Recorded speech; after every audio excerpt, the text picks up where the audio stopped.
كده بقى استشنت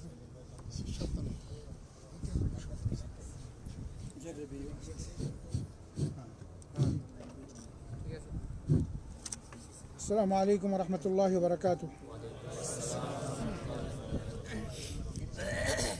إن الحمد لله نحمده ونستعينه ونستغفره ونؤمن به ونتوكل عليه ونعوذ بالله من شرور أنفسنا ومن سيئات أعمالنا، من يهده الله فلا مضل له ومن يضلل فلا هادي له، وأشهد أن لا إله إلا الله وحده لا شريك له، وأشهد أن محمدا عبده ورسوله صلى الله عليه وسلم تسليما كثيرا كثيرا.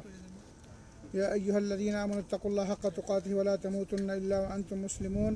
يا أيها الناس اتقوا ربكم الذي خلقكم من نفس واحدة وخلق منها زوجها وبث منهما رجالا كثيرا ونساء، واتقوا الله الذي تساءلون به والأرحام إن الله كان عليكم رقيبا. يا أيها الذين آمنوا اتقوا الله وقولوا قولا سديدا يصلح لكم أعمالكم ويغفر لكم ذنوبكم، ومن يطع الله ورسوله فقد فاز فوزا عظيما. أما بعد، فإن خير الحديث كتاب الله، وخير الهدي هدي محمد صلى الله عليه وسلم، وشر الأمور محدثاتها، وكل محدثة بدعة، وكل بدعة ضلالة، وكل ضلالة في النار. ثم أما بعد، فأعوذ بالله من الشيطان الرجيم. بسم الله الرحمن الرحيم.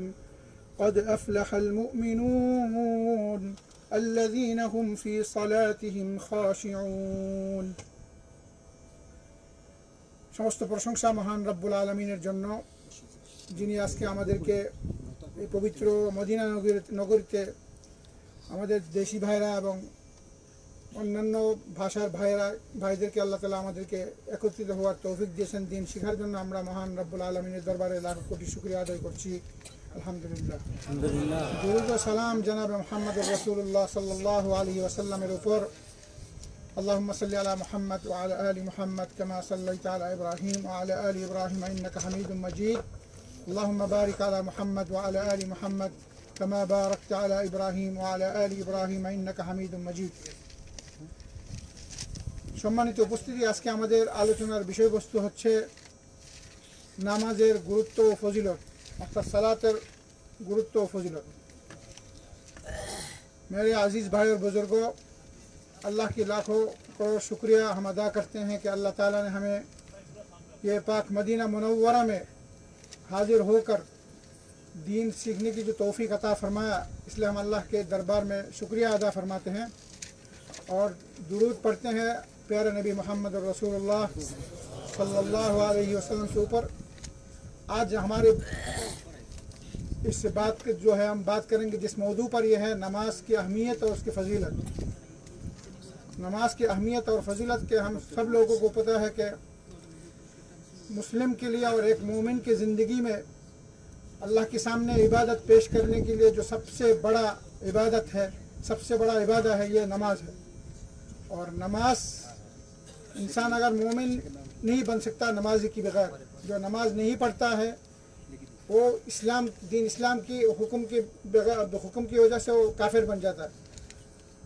मुसलमान या काफिर, उसमें फ़र्क यही है कि जो मुसलमान है वो नमाज़ पढ़ने वाला, मोमिन नमाज़ पढ़ने वाला, और जो नमाज़ छोड़ देता बेनमाजी जो है वो काफिर। तो इसलिए नमाज को सही तरीके पर रसूलुल्लाह सल्लल्लाहु अलैहि वसल्लम की सुन्नत के मुताबिक अदा करने से वही कबूल होगा, क्योंकि रसूल ने बताया सल्लू कमा रअयतमुनी उसल्ली। रसूल ने फरमाया उसी तरह नमाज़ पढ़ो जिस तरह मुझे देखते हो नमाज़ पढ़ने में। इसलिए हम इंशाअल्लाह बांग्ला से बात करेंगे और थोड़ी देर बाद इंशाअल्लाह उर्दू में भी हम आपको अगर कोई बात समझ ना आए तो इंशाअल्लाह आप सवाल करें, हम जवाब देंगे इंशाअल्लाह। तो इस बात हम मौजू शुरू करने से पहले हमने जो तिलावत किया है सूरा मुमिनुन का पहला नंबर आया। সম্মানিত উপস্থিতি, আজকে আমরা যে আলোচনা করব সেটা নামাজের গুরুত্ব এবং ফজিলত। কারণ আমরা সবাই জানি যে নামাজটা মুসলমানদের জন্য এত গুরুত্বপূর্ণ ইবাদত যে নামাজের মাধ্যমে একটা মুসলমান এবং মুমিনদের পার্থক্য নির্ণয় করা হয়, এই লোকটা কি মুসলমান না মুমিন। এই জন্য হাদিস শরীফ আছে বাইনার রাজুলি ওয়া বাইনাশ শিরকি ওয়াল কুফরি তারকুস সালাহ। একটা মানুষ কাফের অথবা মুশরিক অথবা মুমিন, এর মধ্যে পার্থক্যটা কি? নামাজ। অর্থাৎ যারা নামাজি সবসময় নামাজ পড়ে তারা হচ্ছে মুসলমান, আর যারা নামাজ পড়ে না তারা মুসলমান না। দাবিতে অনেকে মনে করে যে মুখে বললেই আমি মুসলমান, বা বাপ দাদারা মুসলমান, বা কলমা পড়ছি, তাই আমি মুসলমান হয়ে গেলাম, না, এটা ভুল ধারণা। এটা না জানার কারণেই মানুষ নামাজের ব্যাপারে অত উদাসীন। তো আলহামদুলিল্লাহ আমরা দোয়া করি আল্লাহ আমাদেরকে অত্যন্ত গুরুত্বপূর্ণ আলোচনা মনোযোগ দিয়ে শোনার, বোঝার, আমল করার তৌফিক দান করুন। আমরা এই আলোচনাকে যে অনেকগুলো ভাগে বিভক্ত করেছি, তো কি কি বিষয় আমরা আলোচনা করব সেটা আমরা সংক্ষিপ্ত আকারে আমরা আপনাদের সামনে পেশ করতেছি। 1 নম্বর আমরা আলোচনা করব নামাজের পরিচয়, সালাতের পরিচয়। নামাজটা কি জিনিস আমরা জানি না অনেকে, নামাজটা কি জিনিস, নামাজের পরিচয়, অর্থাৎ নামাজ চিনতে হবে আমরা কি নামাজ পড়তেছি, এটা কি জিনিস। যদি প্রশ্ন করা যায় নামাজটা কি জিনিস, অনেকে আমরা বলতে পারবো না। 2 নম্বর হচ্ছে নামাজের গুরুত্ব, ফজিলত, নামাজের গুরুত্ব। 3 নম্বর নামাজের ফজিলত। 4 নম্বর নামাজের রহস্য, নামাজের পিছনে কি রহস্য রয়েছে। 5 নম্বরে নামাজ ত্যাগকারী বিধান, যারা নামাজ পড়ে না তাদের কি বিধান। তাদের 2টা বিধান আছে, একটা দুনিয়াতে, পরকালে। তো পরকালে তাদের কি বিচার এবং দুনিয়াতে তাদের কি বিচার, এটা আমরা আলোচনা করবো ইনশাআল্লাহ। তারপর সেখানে নামাজের যে বিধান, সেখানে দুনিয়াতে তার জন্য 10টি বিধান রয়েছে এবং পরকালে 6টি, সেটা আমরা উল্লেখ করবো ইনশাআল্লাহ। 7 নম্বর হচ্ছে এই যে ফজিলতের ব্যাপারে আমরা কোরআন হাদিস থেকে দলিল পেশ করব। 8 নম্বর নামাজ হেফাজতের বর্ণনা, নামাজটা কিভাবে হেফাজত করব আমরা সেটা বর্ণনা করবো ইনশাআল্লাহ। 9 নম্বর নামাজের শর্ত সময়। 10 নম্বর নামাজের রুকুন। 11 নম্বর নামাজের ওয়াজিব। 12 নম্বর নামাজের সুন্নত সমূহ এবং এই সুন্নতের 4টি বিধান। এভাবে আমরা যতটুকু পারি আমরা ইনশাআল্লাহ চলিয়ে যাবো ইনশাআল্লাহ। আল্লাহ তাআলা আমাদের সবাইকে মনোযোগ দিয়ে শোনার তৌফিক দান করুন। যে আয়াতটা আমরা তিলাওয়াত করেছি এটা সূরা, পবিত্র কোরআনের সূরা মুমিনুনের 1 নম্বর আয়াত। এখানে আল্লাহ তাআলা বলতেছেন, আউযু বিল্লাহি মিনাশ শাইতানির রাজীম, قد أفلح المؤمنون الذين هم في صلاتهم خاشعون। এখানে আল্লাহ রাব্বুল আলামিন সারা বিশ্ববাসীর জন্য একটা অত্যন্ত গুরুত্বপূর্ণ মেসেজ দিয়েছেন, সংবাদ দিয়েছেন যে অবশ্যই ওই সমস্ত মুমিনরা সফল কাম, তারা সফলতা অর্জন করবে যারা তাদের নামাজটা বিনয় নম্রভাবে আদায় করবে, খুশু খুদুর সাথে। যেই মুসলমান এবং মুমিন ব্যক্তি খুশু খুদুর সাথে নামাজ আদায় করবে তার জন্য দুনিয়াতেও সফলতা, পরকালেও সফলতা। আর যে নামাজ খুশু খুদুর সাথে আদায় করবে না তার জন্য দুনিয়াতেও ব্যর্থতা, পরকালেও ব্যর্থতা। এই জন্য আল্লাহ তাআলা বলতেছেন, ফাওয়াইলুল লিল মুসাল্লিন আল্লাযীনা হুম আন সালাতিহিম সাহুন। ওই সমস্ত নামাজীরা ধ্বংস হোক যারা নামাজ আদায় করে উদাসীনভাবে, গাফলতির সাথে, খামখেয়ালিভাবে যারা নামাজ আদায় করে, নামাজ আদায় করে কিন্তু যেহেতু তারা সঠিকভাবে আদায় করে না, এই নামাজটা তাদের জন্য আরও শাস্তির কারণ দাঁড়াবে। তো কাজেই নামাজটা এত গুরুত্বপূর্ণ। এখন সর্বপ্রথম আমরা যে জিনিসটা জানবো যে নামাজ কি জিনিস। যদি প্রশ্ন করা হয় যে নামাজটা কি, কে বলতে পারবে? আমরা অনেকে সঠিকভাবে বলতে পারবো না, আমরা নামাজ পড়ি কিন্তু আমরা বলতে পারবো না। কিন্তু আজকে আপনাদের সামনে নামাজের একটা পরিচয় আপনাদের সামনে পেশ করব বাংলা ভাষায়, আপনারা যেন বুঝেন। এটা হচ্ছে যে এইভাবে বলা যায় যে নামাজটা হচ্ছে নির্দিষ্ট সময়ে, নির্দিষ্ট পদ্ধতিতে, নির্দিষ্ট সংখ্যায়, নির্দিষ্ট সময়ে, নির্দিষ্ট পদ্ধতিতে, নির্দিষ্ট সংখ্যায় কোরআন পাঠ, জিকির আজকার, দোয়া দুরুদের মাধ্যমে আল্লাহর প্রার্থনা করা, যা তাকবীরে তাহরিমে দেয় শুরু হয় এবং সালাম দিয়ে শেষ হয়। বুঝছেন কিনা? এবার নির্দিষ্ট নিয়মে, নির্দিষ্ট সময়ে, নির্দিষ্ট পদ্ধতিতে, নির্দিষ্ট সংখ্যায় কোরআন তেলাওয়াত করা, দোয়া দুরুদ পাঠ করা এবং জিকির আজকার করা, দোয়া চাওয়া, এটা শুরু হয় তাকবীরে তাহরিমা দিয়ে, আল্লাহু আকবার তাকবীরে তাহরিমা দিয়ে, এবং শেষ হয় কিসে? সালাম দিয়ে, যেটার মধ্যে কিয়াম আছে, রুকু আছে, সিজদা আছে, বৈঠক আছে। ঠিক আছে? তো এই জন্য আমরা দেখি যে এই যে ইবাদত, আল্লাহ তাআলা যে আমাদেরকে ইবাদত করার জন্য দুনিয়াতে প্রেরণ করছেন, ইবাদতটা 7 ভাগে বিভক্ত, 7 ভাগে বিভক্ত। কিন্তু নামাজটা এমন একটা গুরুত্বপূর্ণ ইবাদত, এই 7টা সমন্বয়ে এই ইবাদতরা, অর্থাৎ আমরা ইবাদতরা 7 ভাগে বিভক্ত। অর্থাৎ আমরা মৌখিক ইবাদত আছে 1 নম্বর মৌখিক ইবাদত, 2 নম্বর অন্তর্গত ইবাদত, 3 নম্বর শারীরিক ইবাদত, 4 নম্বর হচ্ছে আর্থিক ইবাদত, 5 নম্বর শারীরিক আর্থিক ইবাদত, 6 নম্বর হচ্ছে চরিত্রগত ইবাদত এবং 7 নম্বর চিন্তাগত ইবাদত। এই 7টা সমন্বয়ে এই নামাজটা আদায় হয়। অর্থাৎ নামাজ যখন নাম পড়েছে সে সেখানে টাকা পয়সাও খরচ করে, ভালো কাপড় পরে, তারপর সে সেখানে রুকু দেয়, সেজদা, শারীরিক ইবাদত, মৌখিক সে মুখে দোয়া দুরূদ পাঠ করে, সেজদা করে, তারপরে সেটা এখানে সে চিন্তা করে নামাজের মধ্যে আল্লাহর ধ্যানে মগ্ন থাকে, তার অন্তরের মধ্যে ইখলাস থাকে। তো নামাজটা পরিপূর্ণ একটা ইবাদত, পরিপূর্ণ একটা কাঠামো ইবাদত, যেটার মধ্যে সব কিছু আইসা পড়তেছে। মানে আপনার শরীর দিয়ে আপনি ইবাদত করতেছেন, চোখ দিয়ে ইবাদত করতেছেন, আপনি মন দিয়ে ইবাদত করতেছেন, আপনি সেখানে ভালো কাপড় পরে আসতেছেন, এখানে ভালো কাপড় পরতে টাকা পয়সা লাগে, মসজিদে যাইতে আসতে, গাড়ি দিয়ে আসা যাওয়ার ক্ষেত্রে, হাইটা যেতে, মানে সকল ধরনের যে ইবাদতগুলো আছে সবগুলো এটার মধ্যে আছে। আমরা কিন্তু প্রশ্ন করবো পরে, এই প্রশ্নগুলো, এই যে কথাগুলো বলতেছি মনে রাখতে হবে এবং উত্তর দেবে। ইবাদত করার যে প্রকারগুলো আমরা বললাম, মৌখিক ইবাদত, অন্তর্গত ইবাদত, মৌখিক মানুষের মুখে ইবাদত, অন্তর্গত ইবাদত, শারীরিক ইবাদত এবং আর্থিক ইবাদত। শারীরিক আর্থিক দুটোটা, শারীরিক আর্থিক দুটোটা ইবাদত। মানে হজ যদি করেন, হজটা শারীরিক আর্থিক, আর শুধু আর্থিক মানে জাকাত, মানে শুধু অর্থগত ইবাদত হলে জাকাত দেওয়াটা, সাদকা দান খেলে দিলে অর্থগত ইবাদত। আপনার দান খরচ করবেন, আর খরচও করবেন, শরীর সব কিছু খরচ, শরীর দুটা মিলে এটা হজ। হজের মধ্যে আপনাকে খরচও করতে হবে, শরীর দিয়ে যাবে। তো অন্তর্গত, আপনি মনে মনে ভালোবাসলেন আল্লাহকে, মানুষের ভালো চিন্তা করলেন, এগুলো হচ্ছে অন্তর্গত ইবাদত। আল্লাহর ভালোবাসা, আল্লাহর ভয়, আল্লাহর প্রতি আশা, এটা অন্তর্গত ইবাদত। চিন্তাগত ইবাদত, চিন্তা করলেন আপনি আল্লাহ তাআলা এই বিশাল সৃষ্টি করেছেন, সৃষ্টির মধ্যে চন্দ্র, সূর্য, আকাশ, এগুলো নিয়ে আপনি চিন্তা করলেন আল্লাহর শ্রেষ্ঠত্ব, মহত্ব, এটা চিন্তাগত ইবাদত। এইভাবে দেখা যাচ্ছে যে নামাজটা সম্মিলিত, সমন্বয়, সব কিছু মানুষের এই সবগুলাই 7 প্রকারের সবগুলাই এই নামাজের মধ্যে আশা করে, এত গুরুত্বপূর্ণ ইবাদত। তো কাজেই এটা আমাদের খেয়াল রাখতে হবে। তো আমরা আজ জানলাম নামাজটা কি। নামাজটা হচ্ছে নির্দিষ্ট সময়, নির্দিষ্ট সংখ্যা, নির্দিষ্ট পদ্ধতিতে, নির্দিষ্ট নিয়মে আল্লাহর প্রার্থনা করা, দোয়া দুরূদ কোরআন পাঠের মাধ্যমে, যেটা সালাম তাকবীরে তাহরিমা দ্বারা শুরু হয় এবং সালাম দ্বারা শেষ হয়, যেখানে রয়েছে কিয়াম, রুকু, সিজদা, এইভাবে। তারপর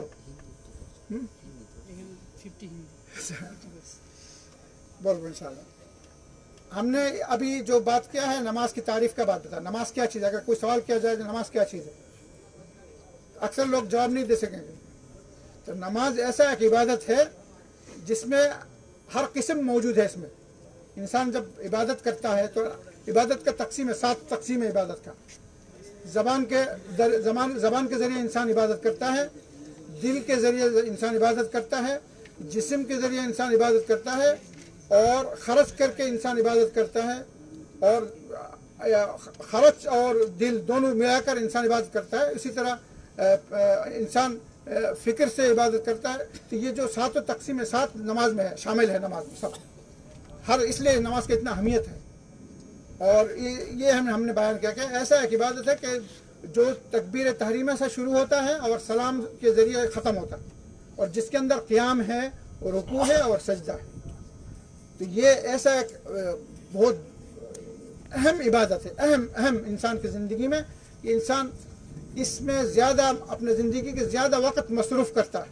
इंसान के हर वक्त इसमें सोच रहता है कि सुबह उठकर ही उसको सोचना होता है कि फजर के नमाज की थोड़ी देर बाद आप काम में चले जाएंगे, उसी के बाद साथ साथ आपको आपके दिल में ये सोचा है कि कब ज़ोहर होगा, ज़ोहर का अज़ान हो रहा है, आप ज़ोहर के नमाज की तैयारी कर रहे हैं। तैयारी करने के बाद आप थोड़े आराम करेंगे, थोड़ा सा खाएंगे, उसके बाद साथ साथ ही आपको फिर असर का वक्त आ जाएगा, असर के लिए आप नमाज़ पढ़ेंगे। असर के बाद थोड़े वक्त के अंदर ही सूरज डूब जाएगा, मगरिब की नमाज, मगरिब के बाद फिर जल 1 घंटा ना गुजरते ही आपको इशा का नमाज़ पढ़ना पड़ता है। तो ये 5 वक्त रोज़ाना आपको 5 दफ़ा अल्लाह के दरबार में हाज़िरी देना होता है। इतनी मसरूफ़ियत इबादत इंसान की ज़िंदगी में दूसरा कभी कोई नहीं। तो ये मसरूफ़ अल्लाह ताला चाहता है कि बंदा मेरे ज़िक्र करता है कि नहीं, मेरे तरफ उसका ख्याल है कि नहीं। दिन में जितना भी काम हो, हर जब अज़ान हो जाएगा दुनिया के हर काम को छोड़कर आपको अल्लाह की तरफ तवज्जो होना पड़ेगा। लेकिन जो इंसान अज़ान के बाद दुनिया के काम में मुब्तला रहता है तो वो मुनाफिक है। क्योंकि हर मुसलमान जब अल्लाह बुलाता, अल्लाह शहनशाह बादशाह, दुनिया का आखिरत का बादशाह, जब वो बुला रहा है आपको, अल्लाह अकबर हय्या अला सलाह हय्या, उसी वक्त इंसान को चाहिए जवाब देना और दुनिया के हर काम को छोड़ देना। तो अल्हम्दुलिल्लाह আমরা এখন তারপর আমরা 2 নম্বরে যে কথাটা বলবো, নামাজের গুরুত্ব। নামাজের গুরুত্ব, এখানে অনেক গুরুত্ব আছে, আমরা সংক্ষিপ্তভাবে খুব দ্রুত গতিতে বলবো। সর্বপ্রথম আমরা গুরুত্বের দিকে যদি খেয়াল করি তাহলে দেখতে পাবো যে 1 নম্বর হচ্ছে নামাজটা হচ্ছে মুসলিম দেশ হোক, মুসলমান গ্রাম হোক বা এলাকা হোক, তার জীবনযাত্রা হোক, সব ক্ষেত্রে নামাজটা মুসলমানদের একটা প্রতীক, একটা নিদর্শন, একটা সামাজিক নিদর্শন। অর্থাৎ আপনি একটা এলাকার মধ্যে গেলে মসজিদ দেখবেন, আজান দেখবেন, মিনার দেখবেন, মানুষ নামাজে যাচ্ছে আসতেছে যাইতেছে, তো বোঝা যাবে যে এই দেশটা মুসলমানের দেশ, অথবা এটা মুসলমানের দেশ, অথবা এটা এই গ্রামটা মুসলমানের গ্রাম। কিন্তু অন্য কোনো কাফের দেশে যদি যান, সেখানে দেখবেন না কোনো মসজিদ নাই, বা আজানের শব্দ শুনবেন না, আসা যাওয়া নাই, তাহলে বোঝা যাবে যে এটা একটা কাফেরদের দেশ। তো কাজেই নামাজটা একটা মানে সামাজিক বাহ্যিক একটা নিদর্শন। দেখবেন আপনি যে কোনো এলাকায়, যে মদিনার মধ্যে আপনি কতগুলো আজান আমরা শুনতেছি। ঢাকাকে বলা হয় যে মস্কো, মানে মসজিদের শহর, মসজিদের শহর। তাহলে এটা একটা বিশাল একটা নিদর্শন যে এটা মুসলমানের দেশ, 95% মুসলমান। ঢাকার অলিতে গলিতে মসজিদ, মসজিদ, হাজার হাজার আজানের শব্দ আপনি শুনবেন। যেভাবে মদিনার মধ্যে প্রত্যেক অলিতে গলিতে মহল্লায় মসজিদ। এই মদিনার মতো মসজিদ আর পৃথিবীর কোথাও আছে কিনা সন্দেহ আছে। আপনারা এখানে আসছেন দেখবেন। তো কাজেই মুসলমানদের এটা একটা নিদর্শন, যে এটা একটা প্রতীক বলা যায়, একটা চিহ্নিত করার, যে এরা এই সমাজটা মুসলিম সমাজ, এই দেশটা মুসলিম দেশ, এই দেশটা একটা মুসলমানের গ্রাম, এটা চিনা যায়। এটা 1 নম্বর। 2 নম্বর হচ্ছে নামাজটা ইসলামের দ্বিতীয় রুকন। মানে আপনি যখন কলমা পড়বেন, লা ইলাহা ইল্লাল্লাহ মুহাম্মাদুর রাসূলুল্লাহ বলার পরে দ্বিতীয় কাজটাই হবে আপনার কি, মুসলমান হওয়ার পরের কাজটাই কি হবে, নামাজ। এটা ইসলাম মুসলমানের দ্বিতীয় রুকন। 3 নম্বর হচ্ছে মুসলমানিত্বর একটা দলিল নামাজটা, যে এই লোকটা মুসলমান না কাফের। যে ব্যক্তি নামাজ পড়লে, এটা এত গুরুত্বপূর্ণ যে আপনার জীবনের আপনি মুসলমান না কাফের এই নামাজের মাধ্যমে আপনি প্রমাণিত করবেন। এই জিনিসটা জানতে হবে আমাদের। 4 নম্বর হচ্ছে অন্যান্য সব ইবাদত কবুল হওয়ার জন্য নামাজ শর্ত। মানে আপনি এখন নামাজ পড়েন না, উমরা করছেন, কবুল হবে? হবে না। আপনি নামাজ পড়েন না, রোজা রাখতেছেন, কবুল হবে না। আপনি নামাজি না, আপনি হজ করতেছেন, কবুল হবে না। কিন্তু নামাজের পরে সমস্ত ফরজ নফল সব ইবাদত কবুল হবে। কিন্তু নামাজি না, আপনি যত ইবাদত করেন সব ক্যান্সেল। এটা কত বড় গুরুত্বপূর্ণ জিনিস, এটা অনেকে জানে না। অনেকে নামাজ পড়ে জুম্মার দিন, অনেকে নামাজ পড়ে বৎসরের নামাজ, ঈদের নামাজ, অনেকে পড়েই না। কাজে এই ধরনের নামাজির, তাকে নামাজি বলা হবে না, সে বেনামাজি। কারণ নামাজ হলো একদিনে 5টা নামাজ পড়তে হয়, ফজর, জোহর, আসর, মাগরিব, ইশা। কিন্তু আপনি যদি ফজর না পড়েন, 4 ওয়াক্ত নামাজ পড়েন, 4 ওয়াক্ত নামাজ বাদ, ক্যান্সেল। আল্লাহ রাব্বুল আলামিন প্রত্যেকটা মুমিন বান্দার উপর দৈনন্দিন 5 বার নামাজ ফরজ করছেন। কয়বার? 17 রাকাত নামাজ ফরজ। তাহলে এই 5 বার আপনাকে আদায় করতে হবে। আপনি মনে চাইলেও মনে চাইলেও আপনি পড়লেন ফজর, আপনি পড়লেন না, ঘুমাই থাকলেন, আবার মনে চাইলে আসর পড়লেন। এইভাবে আপনার নামাজ কবুল হবে না। এটা হচ্ছে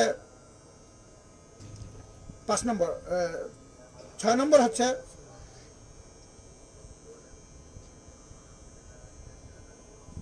নামাজটা মানুষের জীবনে এমন একটা ইবাদত যে এটা ছাড়ার কোনো রাস্তা নাই।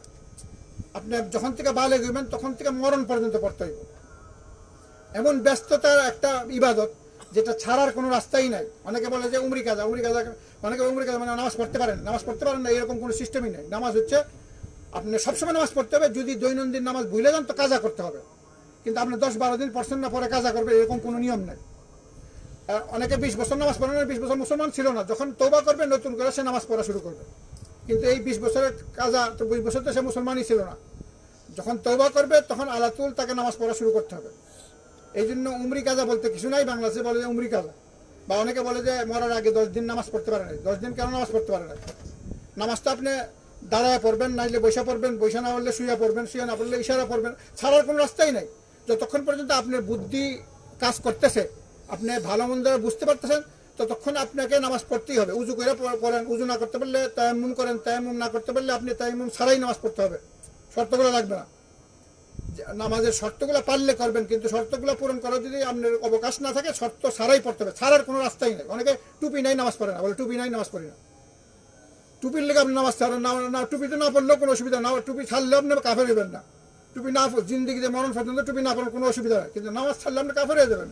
তো টুপির লেগে নামাজ পড়তেছেন না, মনে করেন এমন এক জায়গায় আপনি গিয়া পড়ছেন এবং আপনাকে কাফের দেশে আপনাকে বন্দি করে রাখলো, আপনাকে নিয়ে বন্দি করলো, হাত পাও শিকল দিয়ে বান্ধা রাখলো, আপনি কয়েদি, কাফের দেশের কোনো এক জেলখানা আপনি কয়েদি হয়েছেন, আপনি মুসলমান, এখন আপনাকে সে উজু করতেও দিতেছে না, আপনি কয়েদি বন্দি অবস্থা, এই অবস্থা নামাজ আপনি উজু করার তৌফিক দেন, আপনি উলঙ্গ মানে আপনি উলঙ্গ করে সে বান্ধা রাখছে, এই অবস্থায় উজু ছাড়া আপনাকে নামাজ পড়তে হবে, ছাড়াছাড়ি নাই,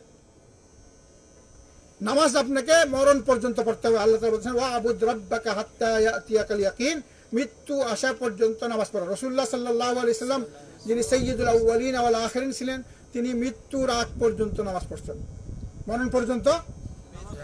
উনি বেহুশ হয়ে গেছেন, যেদিন মারা যাবেন ওই দিন 3-4 বার বেহুশ হয়ে গেছেন, গোসল করতেছেন, পানিতে বেহুশ, 7 বারের মতো বেহুশ হয়েছেন।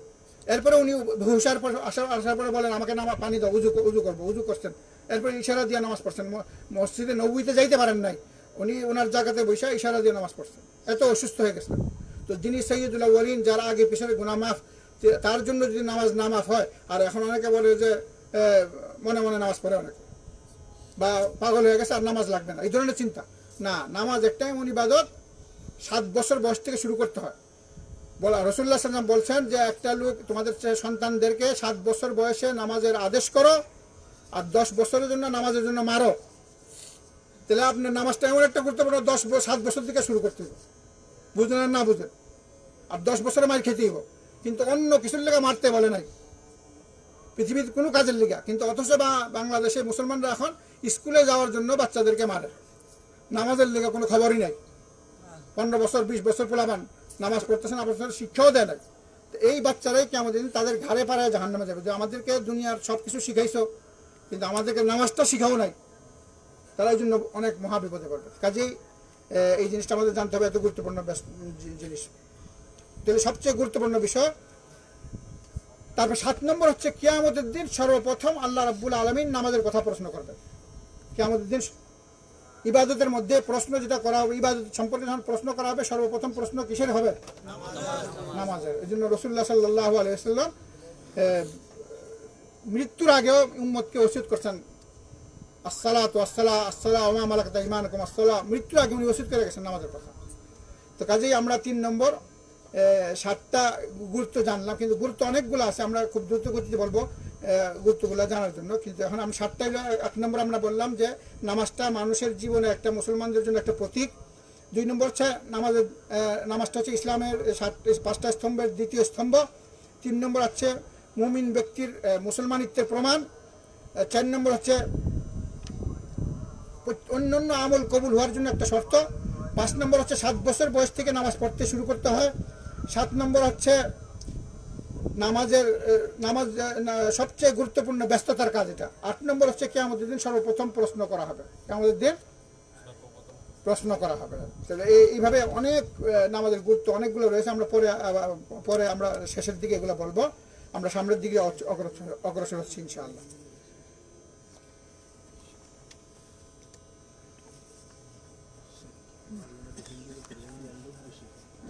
বেশি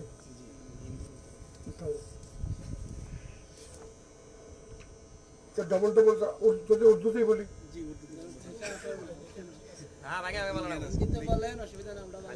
বাংলা তো বুঝবেন আপনারা, উর্দু বললে বুঝবেন, তাহলে উর্দুতেই বলি আমি।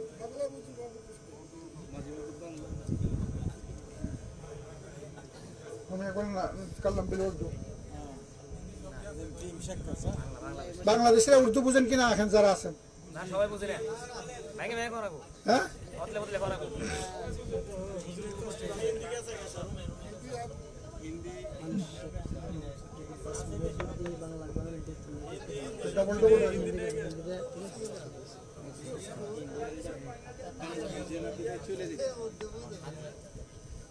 बैठे बैठे बैठ आपको समझ आता है बांग्ला? बहुत अच्छे से हिंदी चला गया। हिंदी कैसे बांग्ला से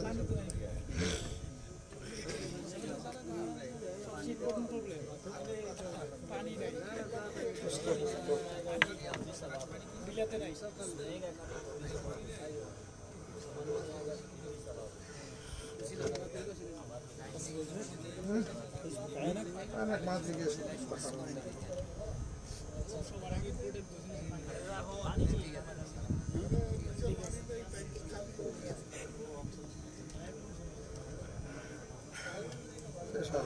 মাছ বেশ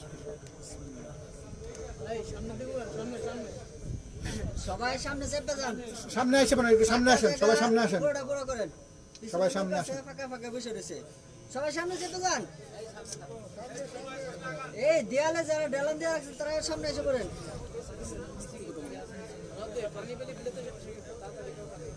সম্মানিত উপস্থিতি, এখন আমরা নামাজের ফজিলত সম্পর্কে বলবো। নামাজের ফজিলত, আমরা নামাজের গুরুত্ব বললাম।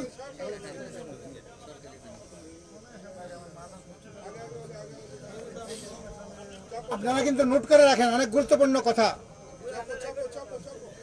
আমরা 7টা গুরুত্ব উল্লেখ করলাম, এখন আমরা 7টা ফজিলত, অনেক ফজিলত রয়েছে, কিন্তু 7টা আমরা বেশি, কারণ 7টার বেশি আমরা হয়তো আয়ত্ত করতে পারবো না, সবগুলো 7টা করে বলবো আমরা।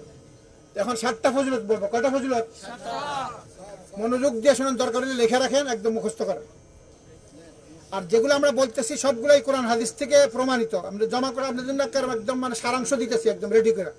খালি মনে রাখবেন, মরণ পর্যন্ত মনে রাখবেন, অন্যকে বলবেন ইনশাআল্লাহ। তো আমরা এখন 7টা ফজিলত উল্লেখ করবো। কয়টা ফজিলত? 1 নম্বর ফজিলত হচ্ছে নামাজটা এমন একটা ইবাদত যেটা এক নামাজি বান্দাকে অশ্লীল এবং খারাপ কাজ থেকে বিরত রাখে। মনে রাখবেন এটা, এটা আল্লাহ তাআলা পবিত্র কোরআনে উল্লেখ করেছেন। ইন্নাস সালাতা তানহা আনিল ফাহশাই ওয়াল মুনকার, সূরা আনকাবুতের 45 নম্বর আয়াত। নামাজটা অশ্লীল এবং খারাপ কাজ থেকে কি করে? কিন্তু এখানে প্রশ্ন আসতে পারে যে অনেক মানুষ তো নামাজ পড়ে আবার খারাপ কাজও করে। এটার উত্তর হচ্ছে যে তার নামাজটা কবুল হচ্ছে না, আদায় হচ্ছে, কিন্তু সত্যিকার ভাবে যে নামাজের পিছনে যে তার বেনিফিট সেটা পাইতেছে না। কারণ কি? সে সেইভাবে রাসূল বলেছেন সাল্লু কামা রাআইতুমুনি উসাল্লি, খুশু খুজুর সাথে এমনভাবে আদায় করো যে এটা নাকি খাঁটি নামাজ। ওই খাঁটি নামাজ যে আদায় করবে, এই নামাজটা তাকে সকল ধরনের অশ্লীল এবং খারাপ কাজ থেকে তাকে বিরত রাখবে।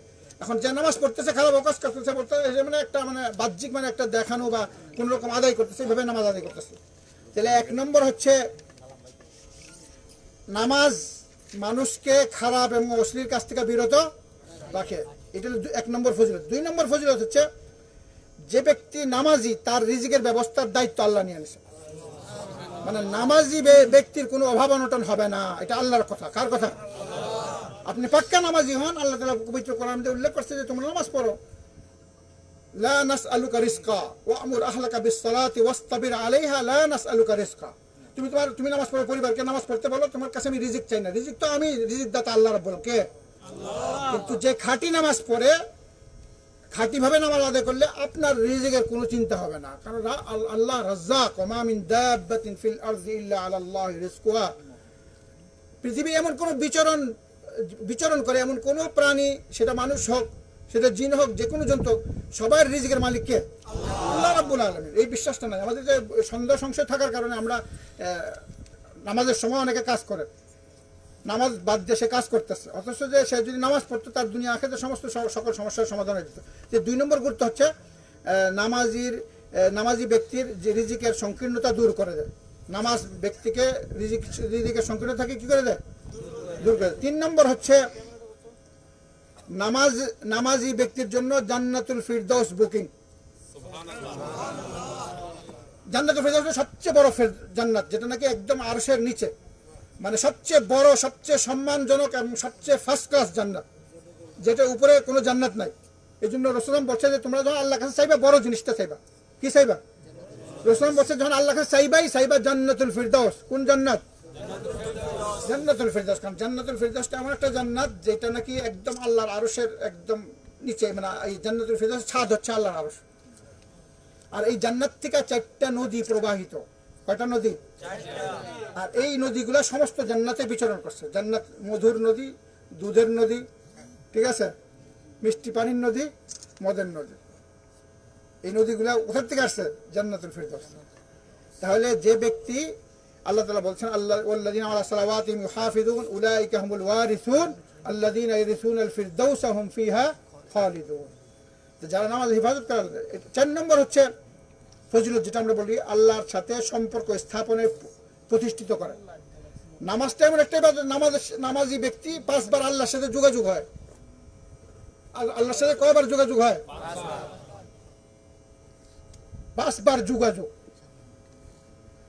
24434। হ্যাঁ, এটা কি বললাম? যোগাযোগের নম্বর 24434। কে বলতে পারবেন? হ্যাঁ,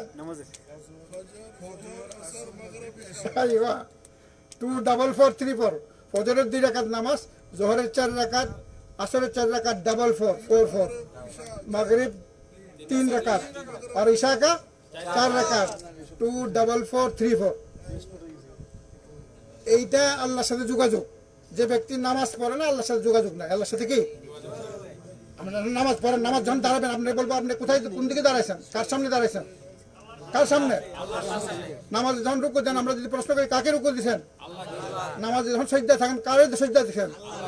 হাদিস শরীফ আছে নামাজে সজদার মধ্যে আল্লাহ তাআলা আল্লাহর একদম নিকটে হয়ে যাবেন। আল্লাহর একদম। নামাজটাই মানে ইবাদত, কোনো শিরকের কোনো নাম গন্ধ নাই। আপনি নামাজ আল্লাহু আকবার করলেন, আল্লাহ মহান, তারপরে আপনি সূরা ফাতিহা পড়লেন, দুরূদ পড়লেন, পৃথিবীর সাথে কোনো কানেকশন নাই। তাকবীরে তাহরিমা মানে আপনি হারাম করে দিলেন, পৃথিবীর সাথে যোগাযোগ একদম ছিন্ন। যোগাযোগ কি একদম ছিন্ন, পৃথিবীর সাথে আর কোনো যোগাযোগ নাই সালাম ফিরানো পর্যন্ত।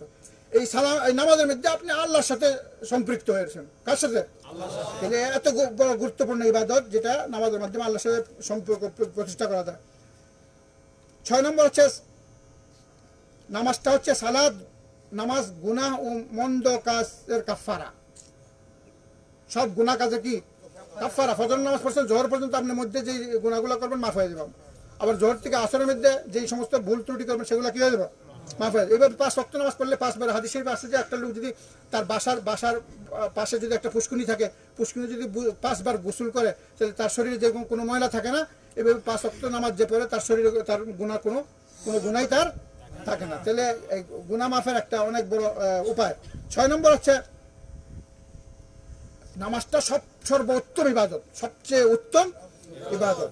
7 নম্বর হচ্ছে নামাজিরা আল্লাহর দিদার লাভ করবে। নামাজিরা কি করবে? আল্লাহর। 7টা গুরুত্ব বললাম, 7টা গুরুত্ব মনে রাখবেন। 7টা গুরুত্ব। কটা গুরুত্ব? আবার বলি, নামাজ খারাপ কাজ থেকে মানুষকে বিরত রাখে, নামাজে রিজিকের অভাব দূর করে। 3 নম্বর হচ্ছে নামাজের মাধ্যমে জান্নাতুল ফিরদাউস পাওয়া যাবে। 4 নম্বর হচ্ছে নামাজের সাথে সম্পর্ক রাখলে আমরা আল্লাহর সাথে সম্পৃক্ত হতে পারবেন। 5 নম্বর হচ্ছে নামাজ সমস্ত গুনার কাফারা, সমস্ত গুনার কাফারা। 6 নম্বর হচ্ছে সবচেয়ে উত্তম ইবাদত, সবচেয়ে। 7 নম্বর হচ্ছে আল্লাহর দিদার লাভ করবে।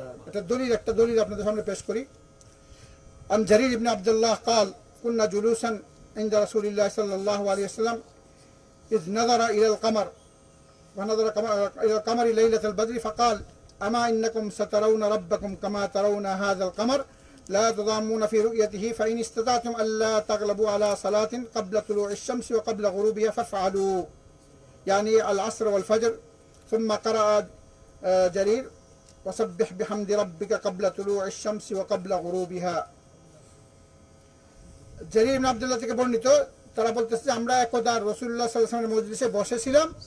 তখন রাসূল সাল্লাল্লাহু বললেন যে এই যে যখন পূর্ণিমার চাঁদ, 14 তারিখের পূর্ণিমার চাঁদরা উদিত ছিল রাত্রে, তখন রাসূল সাল্লাল্লাহু সবাইকে লক্ষ্য করে বললেন যে এই যে চাঁদটাকে যেভাবে তোমরা স্পষ্টভাবে কোনো অসুবিধা ছাড়া দেখতেছো, তোমরা কিন্তু কিয়ামতের দিনে এইভাবে আল্লাহকে দেখবা।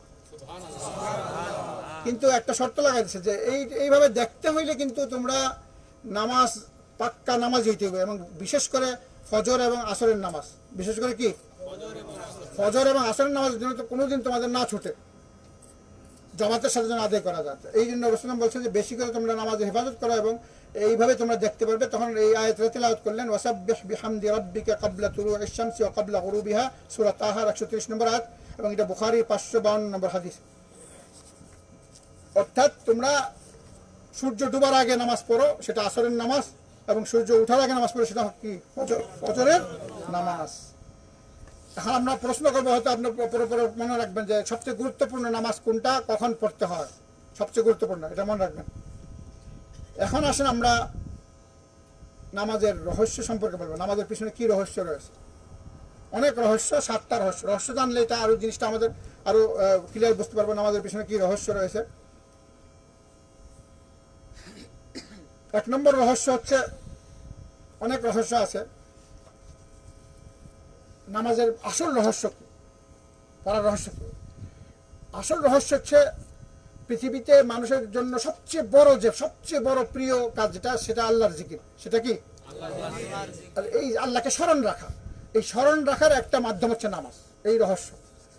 যে ব্যক্তি 5 ওয়াক্ত নামাজ পড়ে তার অন্তরে সবসময় মনে থাকে, সবসময়। কারণ ফজর নামাজ রাত্রে ঘুমানোর সময় সে চিন্তা করে যে কখন ফজর হবে, আল্লাহ তারা ডাকবে, আমি আল্লাহর সামনে হাজিরি দিব। ফজরের পর আবার সে চিন্তা করে জোহর কখন হবে, জোহরের সময় আবার চিন্তা করে আসর কখন হবে, আসরের পর আবার এই যে সে চ্যানেল বাই চ্যানেল, মানে একটা তার সম্পৃক্ত রয়েছে তার জিকির, আল্লাহর অন্তর তার। এবং প্রত্যেকটা কাজ করার আগে সে চিন্তা করে যে আপনি আপনার মিথ্যা কথা বলতেছেন, তখন জোহরের সময় আল্লাহর সামনে দাঁড়াবো, কিভাবে আল্লাহর সামনে দাঁড়াবো, কিভাবে সজ্জা দেবো, আপনার একটা জবাবদিহিতার একটা প্রশ্ন থাকে। মানে প্রত্যেকটা নামাজ আপনাকে স্মরণ করা যায়, তখন আপনি পাপ কাজ থেকেও বিরত থাকবেন। কারণ আপনি প্রত্যেক টাইম টু টাইম আল্লাহর সামনে হাজির দিতে আসেন, তখন আপনার একটা ভয় থাকবে। এই যে আল্লাহর স্মরণটা থাকে, এটা এত গুরুত্বপূর্ণ রহস্য যে এই নামাজের মাধ্যমে আপনি এই যে আল্লাহর জিকির নিয়ে ব্যস্ত আছেন। আর জিকিরটা হচ্ছে পৃথিবীতে সবচেয়ে বড়, ওয়ালা যিকরুল্লাহি আকবার, ইবাদতের মধ্যে সবচেয়ে বড় জিনিস হচ্ছে আল্লাহর জিকির। সবচেয়ে ওয়ালা যিকরুল্লাহি আকবার, মানে জিকিরের থেকে বড় জিনিস। আর সবচেয়ে বড় জিকির হচ্ছে নামাজ। সবচেয়ে বড় জিকির কি? নামাজ। এই জিনিসটা আমাদের খেয়াল রাখতে হবে, এটা রহস্য নামাজের। যে ব্যক্তি নামাজ পড়ে না সে জিকিরের মজা বোঝে না। কারণ নামাজের মধ্যে রাসূলুল্লাহ সাহাবারা নামাজের মধ্যে দাঁড়ায় থাকতেন। আলী রাদিয়াল্লাহু আনহু নামাজের মধ্যে দাঁড়াইছে, তার যুদ্ধের একটা তীর তার শরীরের মধ্যে বেঁধেছে, এই তীরটা খুলতে পারতেছে না। তখন বলছে যখন নামাজে দাঁড়াবে তখন খুলন যাবে।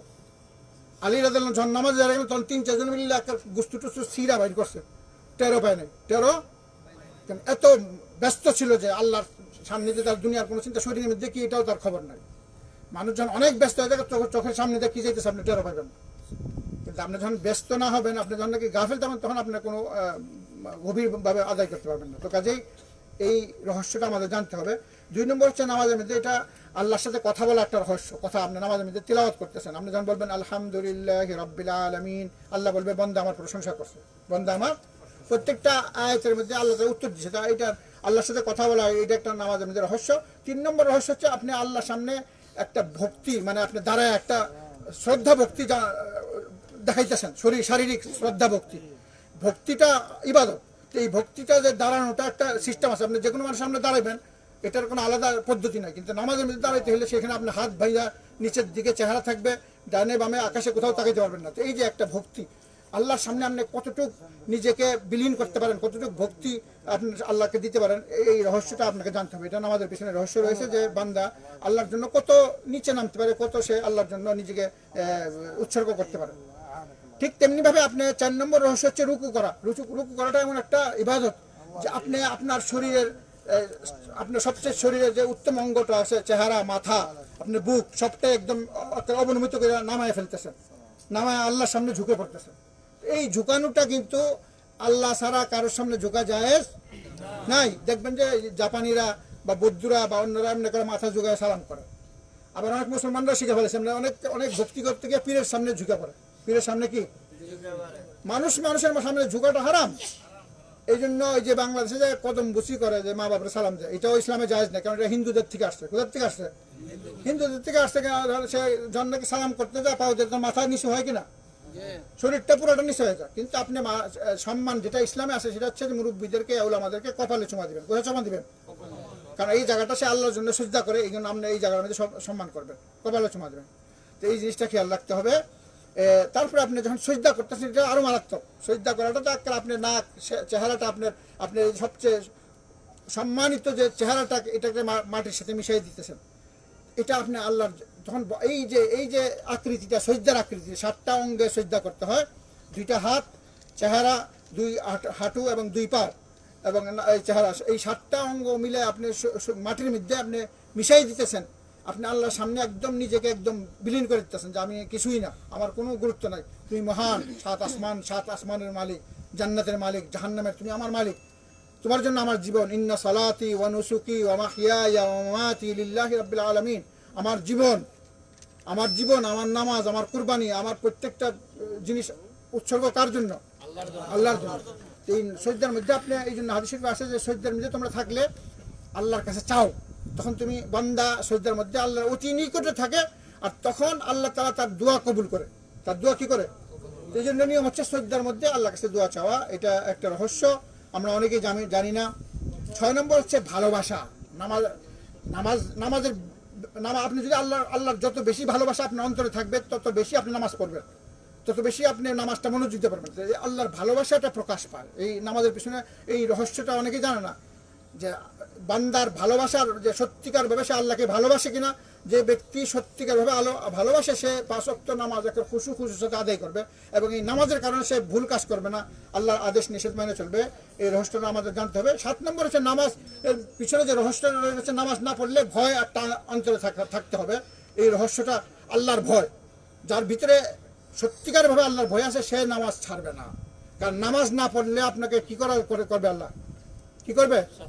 শাস্তি দিবে, এবং আপনি নামাজ বেনামাজ যখন কাফের হয়ে যাবেন। এই ভয়টা সৃষ্টি করা নামাজের।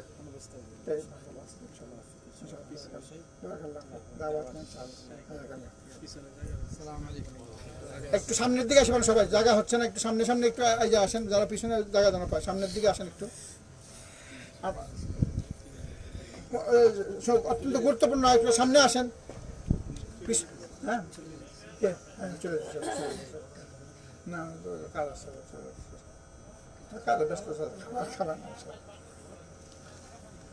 তাহলে নামাজটা এত গুরুত্বপূর্ণ। এটার পিছনে এই ভয়, আল্লাহর ভয় আছে কিনা প্রমাণিত। একটা লোক যে সে আল্লাহকে ভয় করে কিনা, নামাজি ব্যক্তি এখন নামাজ পড়ে না, সে অনেক ভালো লোক মনে করে মানুষ। নামাজ পড়ে না, সে অনেক ভালো লোক, অনেক মর্যাদার লোক, কখনো না। সে আল্লাহর কাছে লাঞ্ছিত, সে আল্লাহকে ভয় করে না। যে ব্যক্তি আল্লাহকে ভয় করে, সে অবশ্যই নামাজ পড়তে হবে। কি করতে হবে? নামাজের পিছনে এই রহস্যটা রয়েছে। 8 নম্বর রহস্য, সেটা হচ্ছে নামাজ পড়লে আপনি নামাজ পড়ার পর আপনি আল্লাহর কাছে আশা করতে পারেন। নামাজি হওয়ার পর আপনি আল্লাহর কাছে আশা করেন, আল্লাহর রহমতের আশা করেন, আল্লাহর মাগফিরাতের আশা করেন, আল্লাহর ক্ষমা পাওয়ার আশা করেন, জাহান্নামের আযাব থেকে মুক্তি পাওয়ার আশা করতে পারেন, আপনি জান্নাত পাওয়ার আশা করতে পারেন, আপনি জান্নাতে প্রবেশ করার আশা করতে পারেন, এবং আপনি আল্লাহর দিদারের আশা করতে পারেন। এই সবগুলো আশা আপনি করতে পারেন যখন আপনি নামাজ পড়বেন। যখন আপনি, কিন্তু আপনি নামাজ পড়বেন না, নামাজ না পড়ে বলবেন যে আল্লাহ গফুরুর রহিম, আল্লাহ আমাকে ক্ষমা করবে। এটা মিথ্যা দাবি। এটা কি? ভুল দাবি, মিথ্যা দাবি, এটা ভুল। এই রহস্যটা জানতে হবে। তাহলে আশা কখন করবেন? আপনি আশা করবেন, মনে করেন আপনি এখন একটা লোকে দোয়া করতেছে, আল্লাহ আমাকে বাচ্চা দাও, বিয়েই করছে না। একটা লোকে বিয়ে করে নাই, দোয়া করতেছে আল্লাহ কাছে, বাচ্চা পাইব? কেন পাইব না? লাইনে তো আইসে না, লাইনেও আগে লাইনে আসতে হবে। আপনি বাচ্চা বিয়ে করেন, দোয়া করেন, আশা আসে, তখন আশা করতে পারেন যে আমি যখন বিয়ে করছি, বউ আছে, আলহামদুলিল্লাহ, আল্লাহ কাছে তখন আশা করেন আল্লাহ আমাকে বাচ্চা দাও না, এক বাচ্চা আল্লাহ দিব ইনশাআল্লাহ। এটা তো বুঝছেন। তো নামাজের বেলা বুঝে না কেন মানুষ? নামাজের বেলা তখনকার নামাজ ছাড়াই আল্লাহ রহমত করবো, নামাজ ছাড়া কোনো রহমত নাই। এত গুরুত্বপূর্ণ বিষয়। কাজেই নামাজটা এমন যে সে মরণ পর্যন্ত আপনাকে পড়ে যেতে হবে, ছাড়াছাড়ি কোনো রাস্তা নাই। এত গুরুত্বপূর্ণ, এই রহস্যটা আপনাকে জানতে হবে। 9 নম্বর রহস্য হচ্ছে নামাজটা আল্লাহকে সম্মান প্রদর্শন করার একটা ইবাদত। সম্মান প্রদর্শন করা, আপনি আল্লাহকে সম্মান করেন না করেন, এই যে নামাজ যখন দাঁড়ান, রুকু দেন, সিজদা করেন, আপনি দুনিয়ার সমস্ত সম্পর্ক ছিন্ন করেন, তাহলে এই রহস্যটা জানতে হবে যে আমি আল্লাহকে আল্লাহর সম্মান আমার কাছে আছে কিনা। এই সম্মানটা প্রকাশ পাবে নামাজির মাধ্যমে। যে ব্যক্তি নামাজ পড়ে না, তার মধ্যে আল্লাহর কোনো সম্মান নাই, তার মধ্যে আল্লাহর কোনো সম্মান নাই। 10 নম্বর হচ্ছে নামাজটা হচ্ছে চক্ষুর শীতলতা, চক্ষুকে ঠান্ডা করে। মানে মানুষ যখন একটা কোনো জিনিসকে ভালোবাসে, যখন দেখলে তার অনেক আনন্দ লাগে, অনেক আনন্দ, সে তখন অনেক শান্তি পায়, অনেক শান্তি পায়। এই জন্য রাসূল সাল্লাল্লাহু আলাইহি বলতেন যে নামাজটা আমার চক্ষু শীতলতা করে।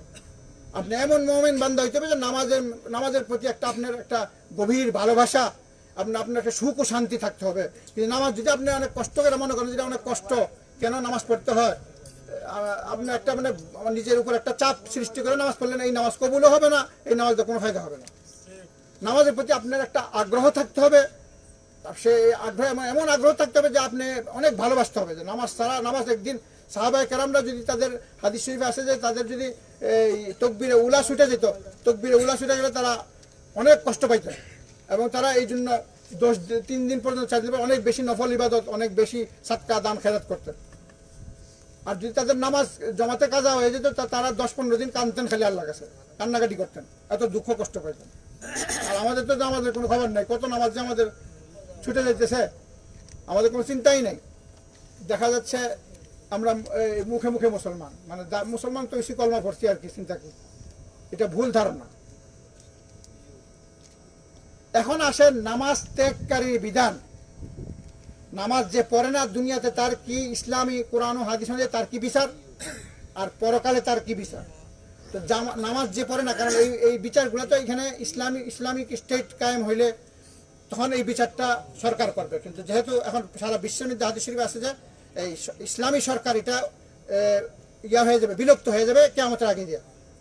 কারণ বর্তমান বিশ্বে মুসলমান স্টেট আছে প্রায় 73টা দেশ আছে, কিন্তু কোনো দেশের মধ্যেই ইসলামী হুকুমত কায়েম নাই, ইসলামী আইন। তো ইসলামী আইন থাকলে তখন এই বিচারগুলা করতে হবে, তখন ইসলামী হুকুম থাকলে কেউ বেনামাজি থাকতে পারে না। তো এটা আল্লাহ তাআলা ব্যক্তিগতভাবে আপনাদেরকে হুকুমত না থাকুক, আপনি আল্লাহকে ভয় করবেন, আপনি বুঝবেন, প্রকৃত মুমিন হবেন, আপনি কারোর জন্য নামাজ পড়বেন না। কারোর জন্য নামাজ পড়বেন? কিন্তু বিচার করার ক্ষেত্রে 10টা বিচার দুনিয়াতে আল্লাহ রাব্বুল আলামিন কোরআন হাদিসে যে এটা নির্ধারণ করা হয়েছে, যে ব্যক্তি নামাজ পড়বে না তার জন্য এই বিচারগুলো করতে হবে। কি কি বিচার?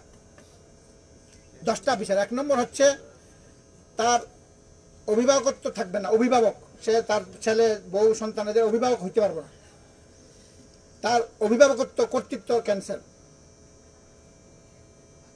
মানে বিয়ে দেওয়ার ক্ষেত্রে আপনার অভিভাবক বাবা লাগে, তখন এই আপনার বাবা আপনার কর্তৃত্ব থাকবে না, কর্তৃত্ব শেষ হয়ে যাবে। এটা হলো সরকারি আইন। 2 নম্বর হচ্ছে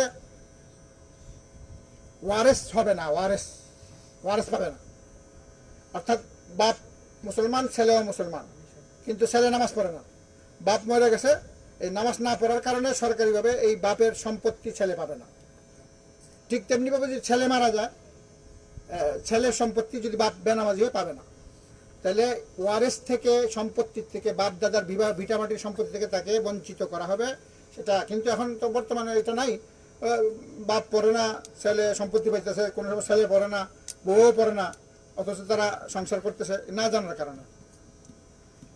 3 নম্বর হচ্ছে মুসলিম নারী বিয়ে করবে না। মানে একটা পুরুষ যদি কাফের হয়, বেনামাজি হয়, তাকে বেনামাজি আপনি তার মেয়ে তাকে বিয়ে দেওয়া জায়েজ নাই। এই জন্য যদি মুসলমান পরিবার হয়, কেউ যদি আপনাকে প্রস্তাব দেয়, প্রথম জিজ্ঞাসা করতে হবে এই পাত্রটা নামাজি কিনা। পাত্রটা নামাজি হইলে বিয়ে দাও, নামাজি নাই বিয়ে হবে না। তো আপনি বেনামাজির কাছে নিজের মেয়েরা দিবেন, এটা তো জায়েজ নাই। এটা হচ্ছে দুনিয়ার বিচার। কিন্তু না জানার কারণে মানুষ বেনামাজি, পয়সা থাকলে দিয়ে দেয়, নামাজ পড়ুক আর না পড়ুক, টাকা পয়সা আছে দিয়ে দিতেছে, এটা ভুল। 5 নম্বর হচ্ছে বেনামাজির জবাই করা হারাম। বেনামাজি ব্যক্তি মুরগি জবা করলে, গরু জবা করলে, খাসি জবা করলে এটা খাওয়া যাবে না। এখন তো আমরা কোনো খবর নাই কত বেনামাজি জবা করতেছে, আপনারা খেতে, তাহলে হারাম খাওয়া হইতেছে। হারাম খাই আমাদের নামাজ কতটুকু বলবো, আমরা দিন ইসলাম শিখতেছি না। তাহলে এটা দুনিয়ার বিচার, যে ব্যক্তি বেনামাজি তার জবাই নিষেধ, যার জবাই করা হারাম। 5 নম্বর হচ্ছে বেনামাজি ব্যক্তির জন্য মক্কা মদিনা প্রবেশ নিষেধ।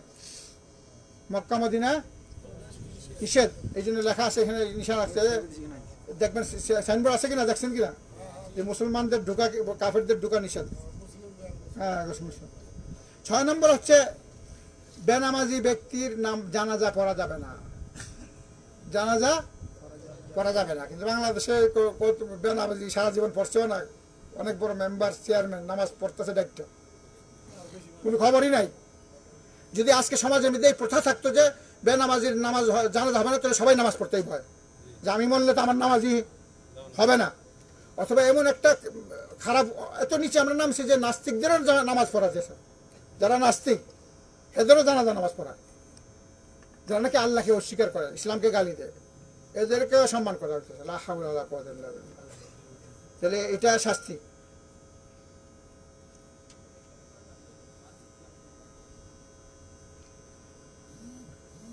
7 নম্বর হচ্ছে বেনামাজি ব্যক্তির জন্য, একটা লোক নামাজ পড়ে না আপনি জানেন, তার জন্য ক্ষমার দোয়া করা যাবে না। আল্লাহ এই লোকটাকে মাফ করো, এই লোকটা দয়া করো, এই লোকটাকে অনুগ্রহ করো, এই দোয়া করা যাবে না। এই দোয়া কিন্তু আপনি দোয়া করতে পারেন, আল্লাহ তুমি তাকে নামাজি বানায় দাও, হেদায়েত করো, তাকে নামাজ পড়ার তৌফিক দান করো, এটা করতে পারেন, ঠিক আছে? তাহলে আপনার দোয়া যদি সে নামাজি হয়ে যায় আলহামদুলিল্লাহ।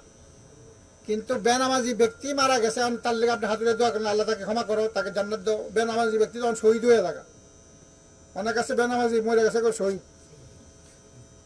দোয়াই তার জন্য করা যাবে না। এটা হলো ইসলামের বিধান, কোরআন হাদিসের বিধান, আমরা জানি না অনেকে। 8 নম্বর হচ্ছে বেনামাজি ব্যক্তিকে মুসলমানদের কবরে কবরস্থান দেওয়া যাবে, কবর দেওয়া যাবে না। মুসলিম কবরস্থানে কবর দেওয়া মামনু।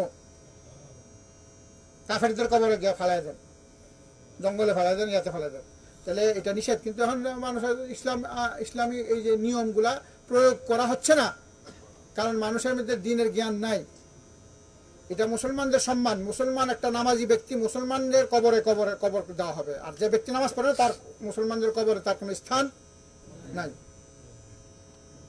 9 নম্বর হচ্ছে যে ব্যক্তি নামাজ পড়ে না সে আমার দ্বীনী ভাই না, তার সাথে আমার কোনো সম্পর্ক নাই। 10 নম্বর হচ্ছে বেনামাজি ব্যক্তির সালামের উত্তর দেওয়া নিষেধ। বেনামাজি ব্যক্তি সালাম দিয়ে উত্তর দিবেন না। সালাম দেওয়াটা অনেক বড় ইবাদত। রাসূল বলেছে তোমরা একে অপরকে সালাম দাও, আর সালাম দিলে ভালোবাসা আসবে, আর ভালোবাসা না আসলে মুমিন হইতে পারবেন না, মুমিন না হলে জান্নাতে যাওয়া যাবে না। তাহলে আপনি যে আল্লাহরই পছন্দ করেন না, আল্লাহর কোনো ভয় নাই যার অন্তরের মধ্যে, যে নামাজি পড়ে না, যে মানে আল্লাহ সৃষ্টি করে তাকে দুনিয়াতে পাঠাইছে, সে উলঙ্গ অবস্থা দুনিয়াতে আসছিল, নিঃস্ব অবস্থা, তাকে আল্লাহ তাআলা দুনিয়াতে রিজিক, ঘর বাড়ি, এত টাকা পয়সা দিচ্ছে, আর সে নামাজি পড়ে না, কত বড় নিয়ম খারাপ। এই লোকটার জন্য আপনি দোয়া করবেন, সালামের উত্তর দিবেন না, সালামের উত্তর দেওয়া যাবে না। এখন কাফের লোক যদি, আপনি কাফেররা সালাম দেওয়া নিষেধ, কাফের লোক যদি সালাম দেয় তাহলে আপনি, কাফের যদি প্রতিবেশীও সালাম দেয় ভালো কথা, সালাম দিচ্ছে, কিন্তু আপনি ওয়া আলাইকুম বলবেন, কতটুকু বলবেন, বাস ওয়া আলাইকুম সালাম বলবেন না, আপনি নিজে সালাম দিবেন না। কিন্তু আপনার প্রতিবেশী হিন্দু হয় খ্রিস্টান, আপনি যদি প্রতিবেশী হিসেবে সালাম দেয় আপনি সালাম দিবেন না, আপনি কিন্তু আপনি ব্যবহার লেনদেন করবেন, কোনো অসুবিধা নেই, ভালো ব্যবহার করবেন, কোনো চিন্তা নাই। কিন্তু সে যদি সালাম দেয় আপনি বলবেন ওয়া আলাইকুম, কতটুকু বলবেন, বাস। এটা হচ্ছে দুনিয়ার এই 10টা শাস্তি কোরআন হাদিস দ্বারা আমরা উল্লেখ করলাম। এখন আসেন আখিরাতে তার কি শাস্তি, বেনামাজি ব্যক্তির আখিরাতে কি শাস্তি। 1 নম্বর শাস্তি হচ্ছে তার কবরে কঠিন আযাব হবে। কবরে কি হবে, কঠিন আযাব হবে। 2 নম্বর, কাফের নেতাদের সাথে তার হাসর হবে, কাফের নেতাদের সাথে কিয়ামতের দিন তার হাসর হবে। ফিরআউন, হামান, কারুন, উবাই ইবনে খালাফ, আবু জাহেল, আবু লাহাব, এদের সাথে হাসর হবে। এটা হলো পরকালে ইনশাআল্লাহ। 3 নম্বর হচ্ছে জাহান্নামে নিক্ষিপ্ত হবে, তাকে আল্লাহ তাআলা কোথায় নিক্ষেপ করবেন, পুল সিরাত পার হইতে পারবে না। 4 নম্বর হচ্ছে অনেক বড় ধরনের ক্ষতিতে সে পড়বে, অনেক বড় ধরনের ক্ষতি সবখানে, কবরেও, বারজাখ জগতেও এবং হাসরের মধ্যে সবখানে তার ক্ষতি আর ক্ষতি হবে। 5 নম্বর, গাইয়া উপত্যকায় নিক্ষিপ্ত হবে, গাইয়া নামক। ফাখালাফা মিন বাদিহিম খালফুন আযাউস সালাতা ফাসাউফা ইয়ালকাউনা গাইয়া, যারা নাকি নামাজ নষ্ট করছে আল্লাহ রাব্বুল আলামিন তাদেরকে গাইয়া নামক জাহান্নামে নিক্ষেপ করবেন। 6 নম্বর হচ্ছে শাফাত থেকে বঞ্চিত হবে, শাফাত থেকে, রাসূল সাল্লাল্লাহু শাফাত সে পাবে না। 7 নম্বর হচ্ছে আল্লাহর অনুগ্রহ থেকে বঞ্চিত হবে, অর্থাৎ লানত প্রাপ্ত, অর্থাৎ কি, তাহলে এই যে দুনিয়ার শাস্তি আমরা 10টা বললাম, এবং পরকালে কয়টা শাস্তি বললাম, 6টা। পরকালে 6টা। আর এখন দেখেন আল্লাহ রাব্বুল আলামিন বলতেছেন নামাজটা এত গুরুত্বপূর্ণ, আল্লাহ তাআলা বলতেছেন যে ব্যক্তি নামাজ পড়ে তার সাথে আমি আছি। নামাজি ব্যক্তির সাথে আল্লাহর সাথে, নামাজি ব্যক্তির সাথে আল্লাহ তার সাথে আছেন, নামাজির সাথে আল্লাহ তার সাথে আছেন। এটা পবিত্র কোরআন আল্লাহ তাআলা সরাসরি উল্লেখ করেছেন সূরা মাঈদার 12 নম্বর আয়াত। সূরা মাঈদার, আউযু বিল্লাহি মিনাশ শাইতানির রাজীম, وقال الله إني معكم لئن أقمتم الصلاة وآتيتم الزكاة وآمنتم برسلي আল্লাহ বলতেছেন ওয়াকাল আল্লাহ ইন্নী মাআকুম, আমি তোমাদের সাথে আছি, লাইন আকামতুমুস সালাহ, যদি নামাজ কায়েম করো, যদি নামাজ কায়েম করো তাহলে আল্লাহ আমাদের সাথে আছে। যদি আমরা কায়েম করি, কায়েম করার অর্থ কি বুঝতে হবে। কায়েম করার অর্থ হচ্ছে নামাজের শর্ত, 9টা শর্ত আছে নামাজের পূর্বে, এই 9টা শর্ত পরিপূর্ণ করা, নামাজের ভিতরে 14টা রুকুন আছে, এই রুকুনগুলো সঠিকভাবে আদায় করা, নামাজের ভিতরে 8টা ওয়াজিব আছে, এই ওয়াজিবগুলো সঠিকভাবে আদায় করা, এবং নামাজের মধ্যে প্রায় 40টা সুন্নত আছে, এই সুন্নতগুলা সঠিকভাবে আদায় করে যে নামাজ পড়বে তার সাথে আল্লাহ আছেন।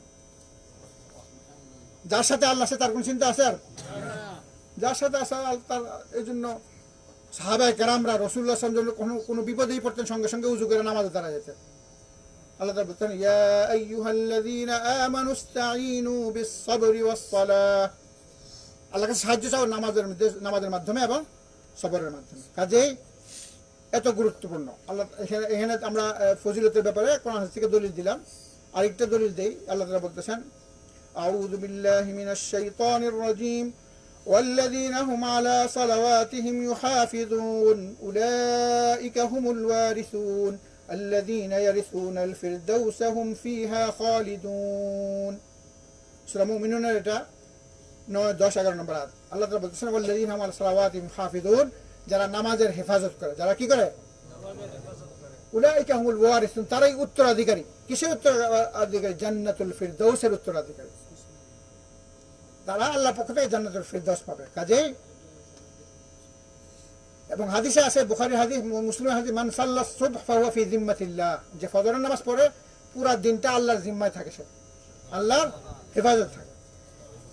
আপনি ফজরের 2 রাকাত সুন্নত নামাজ যে পড়বে, রাকাতা আল ফজর খায়রুম মিনাদ দুনিয়া ওয়া মা ফিহা, বুখারী মুসলিমের হাদিস, যে নামাজের ফজর নামাজের আগে যে 2 রাকাত সুন্নত, এই 2 রাকাত সুন্নত পড়লে পুরা পৃথিবীর মধ্যে যা সম্পদ আছে সেই সম্পদ থেকে আরো বেশি আপনি পাইলেন। সুবহানাল্লাহ। সারা পৃথিবীর মধ্যে কয় লক্ষ কোটি কোটি মন স্বর্ণ আছে, কোটি কোটি মন রূপা আছে, কোটি কোটি মন হীরা মণিমুক্তা আছে, কিনা ব্যাংক ভরা টাকা পয়সা, তারপরে কত রকম সম্পদ বুঝতেছে। যে জমিনের মধ্যে, আকাশ নিচে যে সমস্ত পুরা জমিনের মধ্যে যে সম্পদ দিয়ে মনে করেন আপনি এই সম্পত্তির মালিক হয়ে গেলেন। আর যদি আপনি এই 2 রাকাত নামাজ মিস করেন, এত বড় লস, এর থেকে বড় লস আর নাই। এখন যদি আপনাদের যে চাকরি করেন কোম্পানিতে চাকরি করে, যদি চাকরির মধ্যে যদি মুদিরে ঘোষণা করে যে কালকে যে 2 ঘন্টা ওভার টাইম করবে তাকে 2000 রিয়াল দেওয়া হবে, 2 ঘন্টা ওভার টাইম করলে কত টাকা দেওয়া হবে? 2000। কিন্তু 500 জনের খবর পাইছে আর 500 জনের খবর পাইছে না। 500 জন তো 2 ঘন্টা করে 2000 জনকে মেরে নিয়েছে, আর যার 500 জন শুনবো তখন কি করবো? ইন্না লিল্লাহ, মাত্র 2টা ঘন্টা 2000 রিয়াল পাইতাম, মাত্র 2000 রিয়াল, কিন্তু আপনি মরে যেতেছেন। আপনার মানে আপনি এমন দুঃখ পাইতেছেন যে কষ্ট, এরকম কষ্ট আর জিন্দেগিতে পাইছেন না। অথচ আপনি 2 রাকাত নামাজ, এই যে পুরো পৃথিবীর সমান সম্পত্তি আপনি হারাইতেছেন, কোন খবর আছে? এটা তো কিয়ামতের দিন বোঝা যাবে। কিয়ামতের দিন তখন মানুষের কবে যে ইন্না লিল্লাহ, কত কত কত বড় লস। একজনের সারা জীবন 2 রাকাত এই সুন্নত পড়া এতগুলো সওয়াব, আর আমি মিসকিন একদম 3rd ক্লাসে বয়স করেছি।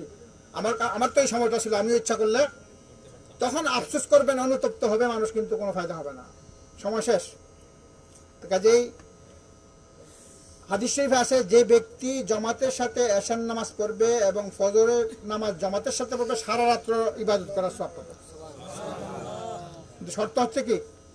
এশার নামাজ জামাতে পড়া এবং ফজর নামাজও জামাতে পড়া। অর্থ অনেকে জানি না, অনেকে নামাজ এশার পড়ছে না, ফজর জামাতে পড়ছে না, কিন্তু একলা পড়ছে, ফজরটা পড়ছে, তাহলে অর্ধেক রাত। পুরো রাত্রটা আপনি ঘুমায়া যদি সওয়াব পাইতে চান, তাহলে এশার নামাজ জামাতে পড়তে দিব, ফজর নামাজও, তাহলে আপনি পুরো রাত্র ঘুমায়া আপনি ইবাদত করার সওয়াব পাবেন। তাহলে কত বড় সুযোগ আল্লাহ তাআলা দিয়ে রাখছেন, কিন্তু আমাদের কোনো খবর নাই। এখন আসেন 9 নম্বর, সালাতের শর্ত সমূহ। সালাত নামাজ আদায় করার আগে শর্তগুলো আমরা অনেকেই জানি না, খুব দ্রুত করতে আমরা শর্তগুলো বলবো। 1 নম্বর শর্ত হচ্ছে মুসলমান হওয়া। 1 নম্বর শর্ত কি? 2 নম্বর শর্ত আকল থাকা, আকল। 3 নম্বর শর্ত হচ্ছে ভালো মন্দ পার্থক্য নির্ণয় করার বুদ্ধি থাকা। 4 নম্বর হচ্ছে পবিত্রতা অর্জন। 5 নম্বর হচ্ছে সালাতের সময় হওয়া। 6 নম্বর সতর ঢাকা। 7 নম্বর শারীরিক এবং শারীরিক পোশাক জায়গা এগুলো পবিত্রতা হওয়া, 8 নম্বর হচ্ছে কেবলামুখী হওয়া, 9 নম্বর নিয়ত করা। 9 নম্বর কি? নিয়ত করা। এই শর্তগুলা যদি আপনি পারেন, এটার বিধান হচ্ছে শর্তগুলো যখন পারবেন অবশ্যই করতে হবে, যদি না পারেন তাহলে এটা সারাই নামাজ পড়তে হবে। এখন মনে করেন আপনি মরুভূমিতে গেছেন, কিবলা দিকে নামাজ পড়া একটা শর্ত, কিবলা জানেন না, কিবলা চেষ্টা করবেন, আপনি খেয়াল করবেন হ্যাঁ এইদিকে হয়তো কিবলা হতে পারে বা এইদিকে, আপনি চেষ্টা করে আপনি মনে করেন পড়ছেন, যখন দেখা গেছে যে কিবলা সারা পড়ছেন, নামাজ হয়ে যাবে আপনার, কারণ আপনি চেষ্টা করছেন। কি করছেন? আপনি প্লেনে যাইতেছেন, বাংলাদেশে প্লেনে যাইতেছেন, প্লেন তখন বাংলাদেশ থেকে যখন নাকি এই সৌদি আরব থেকে বাংলাদেশে রওনা হয় তখন পূর্ব দিকে রওনা, কোন দিকে? তখন পিছনে পশ্চিম দিকে হলো কেবলা, কোন দিকে? আর প্লেনে থাকলে আপনি যদি ঘুরে নামাজ পড়েন, সৌদি এয়ারলাইন্সের মধ্যে নামাজের মুসল্লা আছে, নামাজের পড়ার জায়গা আছে। সৌদি এয়ারলাইন্সে যদি যান, প্লেনের শেষ মাথার মধ্যে একটা ছোট্ট 10-12 জন 5-6 জন নামাজ পড়া যায়, একটা জায়গা করা আছে, ওখানে গিয়ে নামাজ পড়তে পারেন, অথবা সিটে ঘুরে পড়তে পারেন। আর যদি আপনি বাংলাদেশ থেকে সৌদি আরবের দিকে আসেন, তাহলে প্লেনের তো কেবলার দিকে আছে, সিটে বসে নামাজ পড়তে পারেন। কিন্তু অথচ দেখা যাচ্ছে আমি বাংলাদেশ থেকে যখন একবার আসছি, দেখি প্লেনের মধ্যে সমস্ত প্লেনের নামাজের সময় কোনো খবর নাই, মানুষ গল্প করতেছে, কেউ গান শুনতেছে, কেউ কোনো খবরই নাই, অথচ নামাজের টাইম চলে যাচ্ছে। আসতে গেলে অনেকের এশার নামাজ, ফজর নামাজ, মাগরিব এসব বাদ পড়তেছে, তারপরে আইসাও কোনো খবর নাই। যদি কেউ ভুলে যায় তারপর আইসার সঙ্গে সঙ্গে তাকে কাজা নামাজ আদায় করতে হবে। 24 ঘন্টার নামাজগুলো হাদিস শরীফ আছে যে আপনি যখন ভুলে যাবেন সঙ্গে সঙ্গে আদায় করতে হবে। তো কাজেই এই শর্তগুলা পূরণ করতে হবে, শর্তগুলা যদি বাদ পড়ে নামাজ হবে না। যদি আপনি পারেন, পানি উজু করা শর্ত, কিন্তু উজু আপনি করতে পারতেছেন না, আপনার অসুস্থ, তখন আপনি তায়াম্মুম করবেন। কি করবেন? তায়াম্মুম। আপনি ফরজ গোসল হয়ে গেছে, ফরজ গোসলও তায়াম্মুমের নিয়তে ফরজ গোসল হয়ে যায়, এত সহজ। কিন্তু অনেকে দেখা যায় স্বপ্নে যে কিন্তু সে ওই যে পানির লিগা গোসল করতে পারে, শীত লাগে, নামাজই পড়ে না। আপনার অনেক ক্ষতি হচ্ছে। নামাজ ছাড়ার কোনো নিয়মই নাই, আপনি যে কোনো অবস্থায় নামাজ পড়তেই হবে, এটা নিয়ম।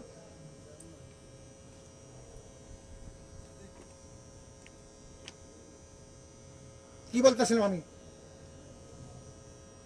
বলতেছিলাম? নামাজের শর্তের কথা। নামাজের 9টা শর্ত বুঝছেন? 9টা শর্ত। 1 নম্বর হচ্ছে ইসলাম, 2 নম্বর আকল, 3 নম্বর হচ্ছে ভালো মন্দ নির্ণয় করা, বালেগ হওয়া আর কি, তারপর হচ্ছে 5 নম্বর সালাতের সময় হওয়া, সতর ঢাকা, 7 নম্বর হচ্ছে শারীরিক, মানে শরীর পাক হইতে হবে, জায়গাটা পাক হইতে হবে, আপনি যেখানে নামাজ পড়বেন এখানে আপনার শরীর পাক হইতে হবে, এবং 8 নম্বর কিবলামুখী, 9 নম্বর হচ্ছে নিয়ত করা। কি করা? আর নিয়তের ব্যাপারে একটা মতানৈক্য আছে যে নিয়ত উচ্চারণ করাটা বেদাত, মানে আপনি নাওয়াইতু আন উসাল্লি আল্লাহ এইভাবে করাটা বেদাত, কিন্তু মনে মনে নিয়ত অবশ্যই করতে হবে, আপনাকে জানতে হবে, কারণ নিয়ত ছাড়া কোনো আমল কবুল হয় না।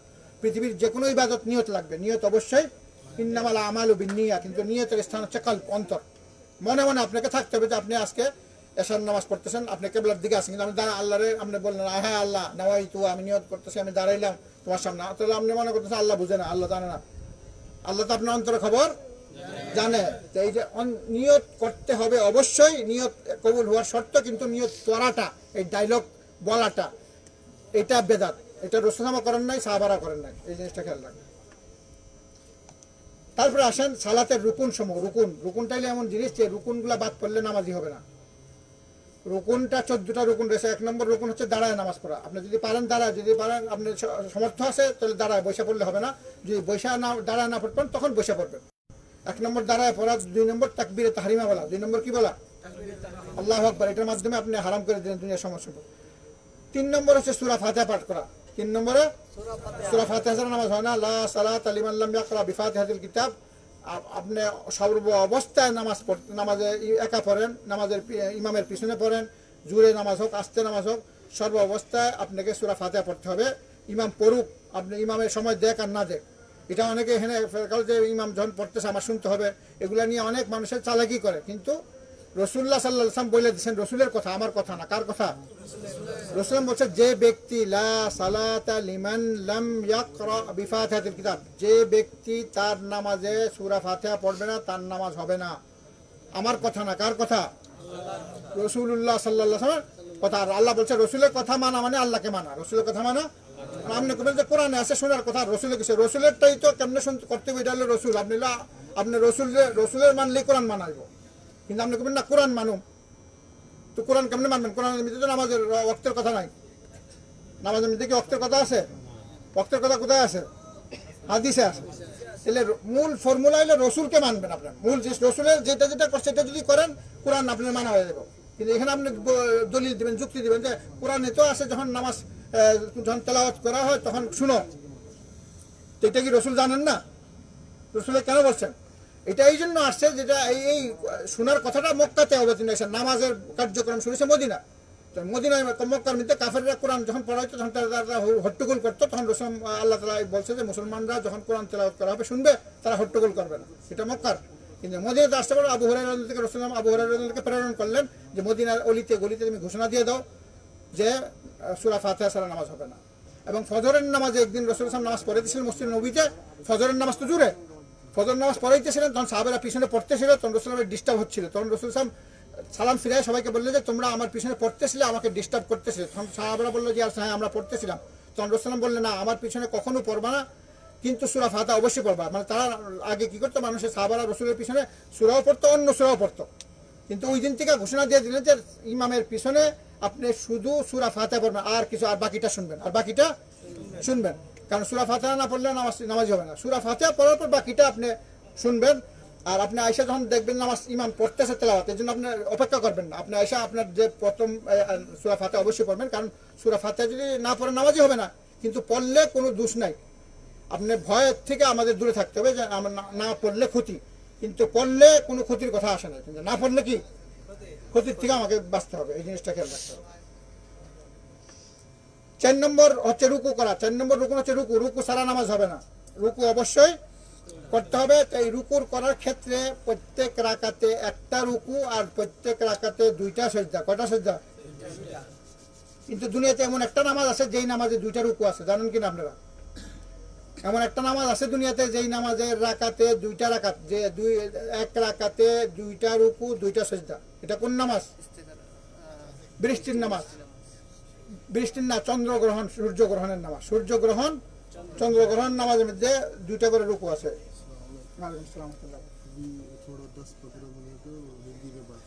আচ্ছা,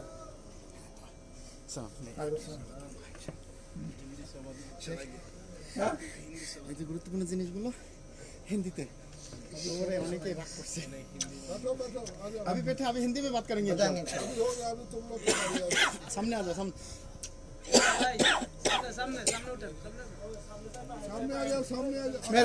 मेरे अजीज भाई और बुजुर्गों, हम जो बात कर रहे थे यह है नमाज में जो रुकन है।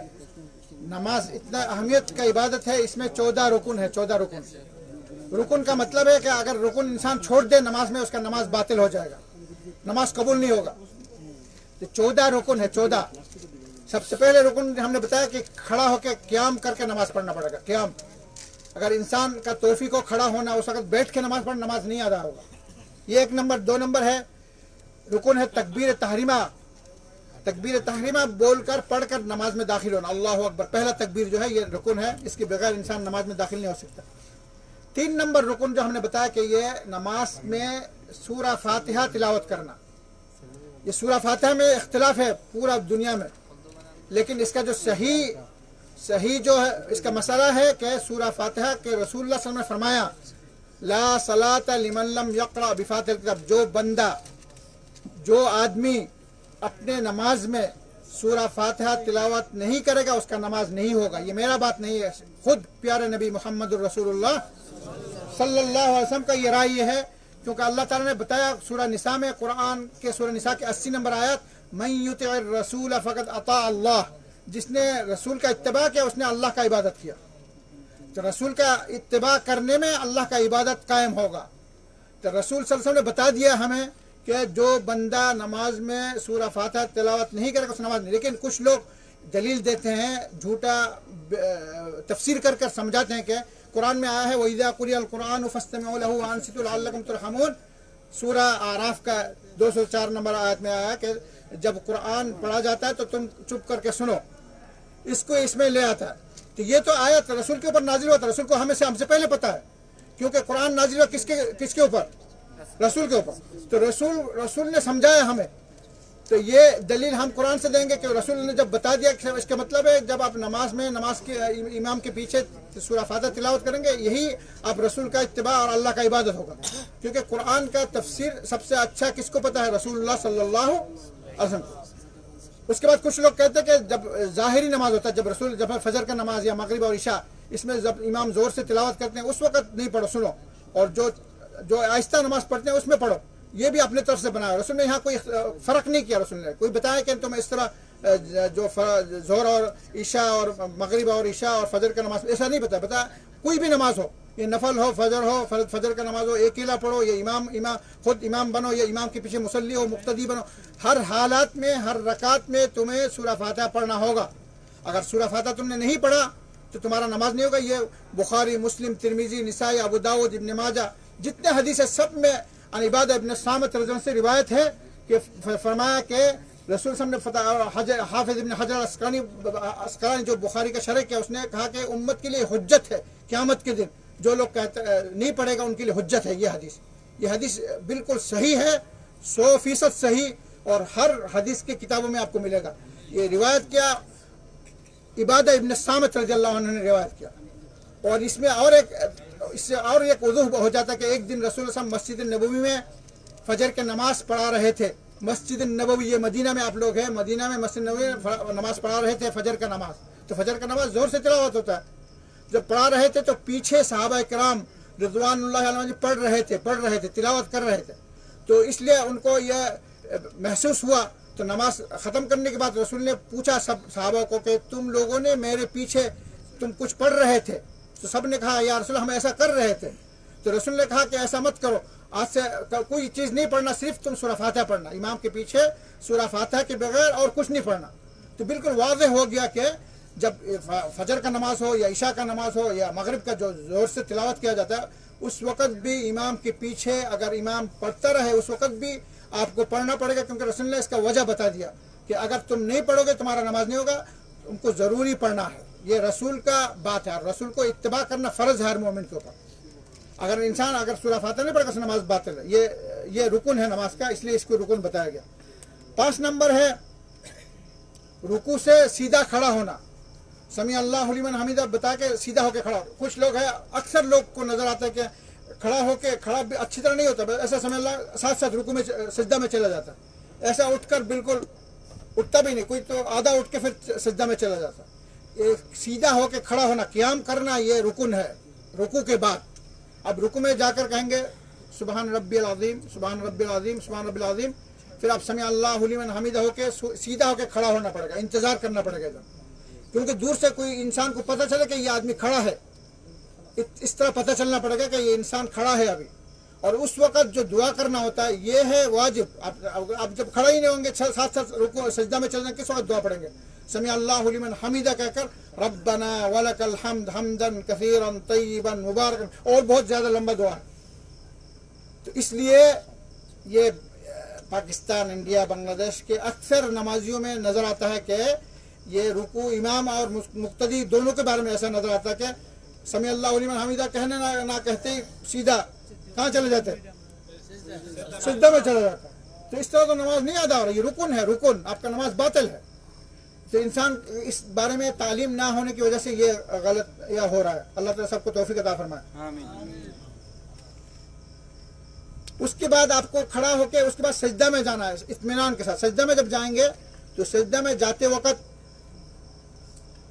7 उज़ू से आप सजदा करेंगे, 2 हाथ, 2 टखनों और 2 पैर, 6 हुआ। कितना हुआ? और अपना चेहरा में अपना ये पेशानी और नाक दोनों जमीन के साथ लगना चाहिए, पेशानी और नाक जमीन के साथ लगना चाहिए। और हाथ जो ये कुनूई है ये ऊपर होना चाहिए, ये जमीन के साथ लगा के करेंगे। ये रसूल ने कहा कि कुत्तों की तरह मत सजदा करो।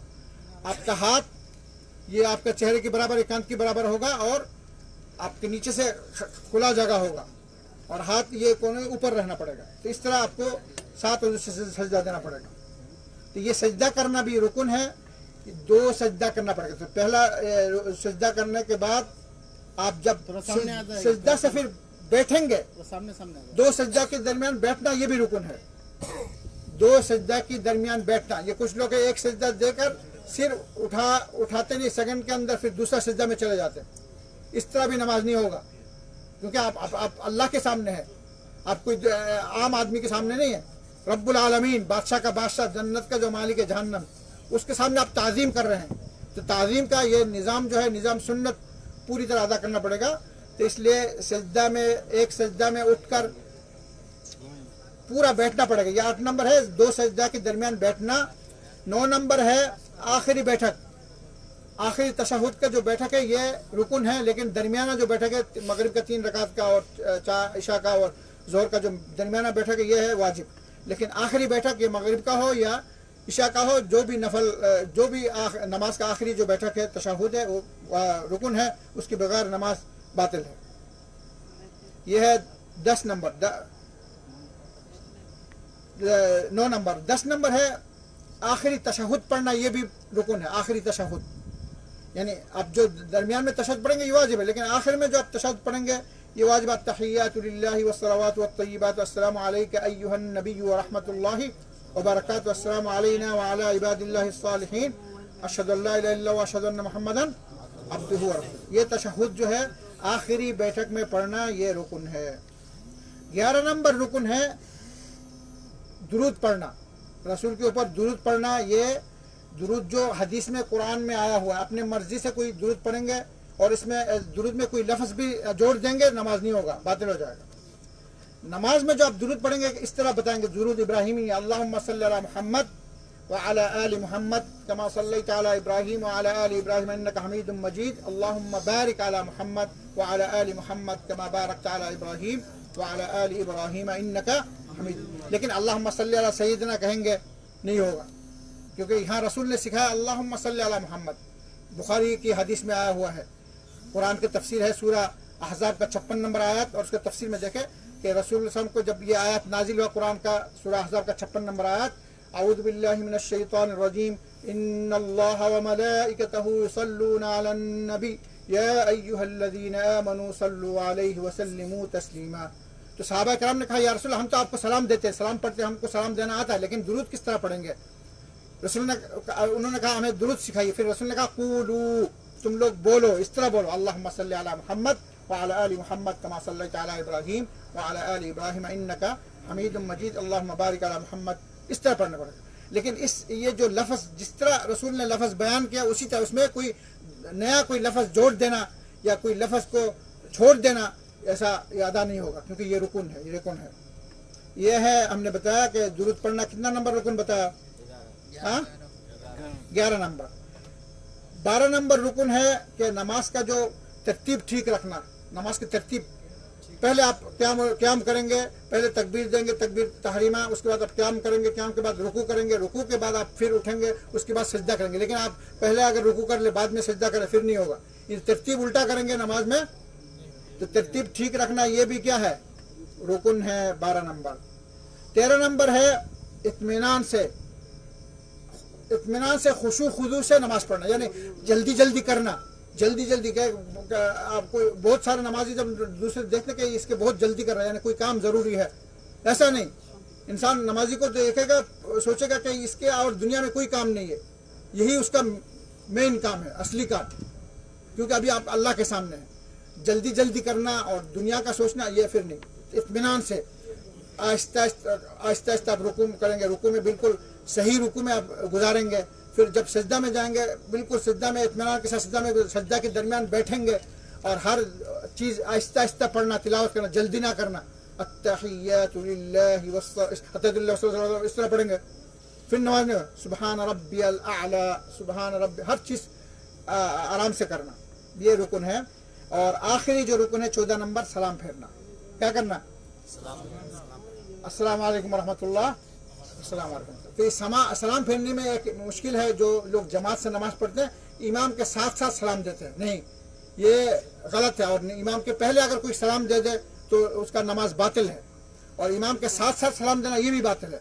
जब इमाम कहेगा अस्सलामु अलैकुम व रहमतुल्लाह, अस्सलामु अलैकुम व रहमतुल्लाह, फिर आप कहेंगे, दोनों सलाम खत्म करने के बाद फिर आप दाएं तरफ सलाम, बाएं तरफ। यहाँ देखें मस्जिद नबवी में नमाज पढ़े, मक्का में जाइए नमाज पढ़ के देखें। लेकिन दूसरे मुल्कों में हम जो देखते हैं कि सब लोग इमाम के साथ साथ सलाम देते हैं, कुछ लोग इमाम से पहले ही सलाम देते हैं, तो ये इमाम से पहले देना तो बातिल हो जाएगा और इमाम के साथ। लेकिन रसूल साहब ने कहा कि तुम नमाज में इमाम का इत्तिबा करो। इमाम का इत्तिबा का मतलब है इमाम के पीछे पीछे ख़त्म करना। इमाम जब रुकू दे देगा, अब इमाम के साथ साथ रुकू में जाना इजाज़त नहीं। इमाम रुकू दे दिया फिर आप रुकू में जाइए।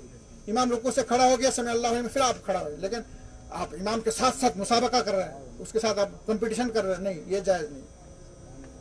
तो अल्हम्दुलिल्लाह ये 14 रुकन हमने बयान किया। अभी अब 11 नंबर है नमाज के वाजिबात। तो ये रुकन जो अगर छोड़ दिया इंसान का नमाज बातिल हो जाएगा। रुकन लाना पड़ेगा, फिर 100 सजदा देना पड़ेगा, फिर नमाज ख़त्म करना पड़ेगा। मसलन आप 4 रकात नमाज में आखिरी रकात भूल गए, आप सलाम फेर लिया 3 रकात नमाज पढ़ के, फिर आपको 1 रकात पूरा करना पड़ेगा। फिर वो पूरा करके फिर आपको सलाम फेरने से पहले 2 सजदा 100 सजदा कर फिर सलाम देकर आप नमाज से निकलेंगे। तो ये ख्याल रखना पड़ेगा। नमाज में 8 वाजिबात है। ये वाजिबात अगर छूट गया तो आपको 100 सजदा करना पड़ेगा। नमाज में 8 वाजिबात, 1 नंबर वाजिबात है जो तकबीर तहरीमा की बगैर जितने तकबीर है रुकू में जाने के लिए, सजदा में जाने के लिए, सजदा से उठने, ये सब तकबीर जो है ये वाजिब है।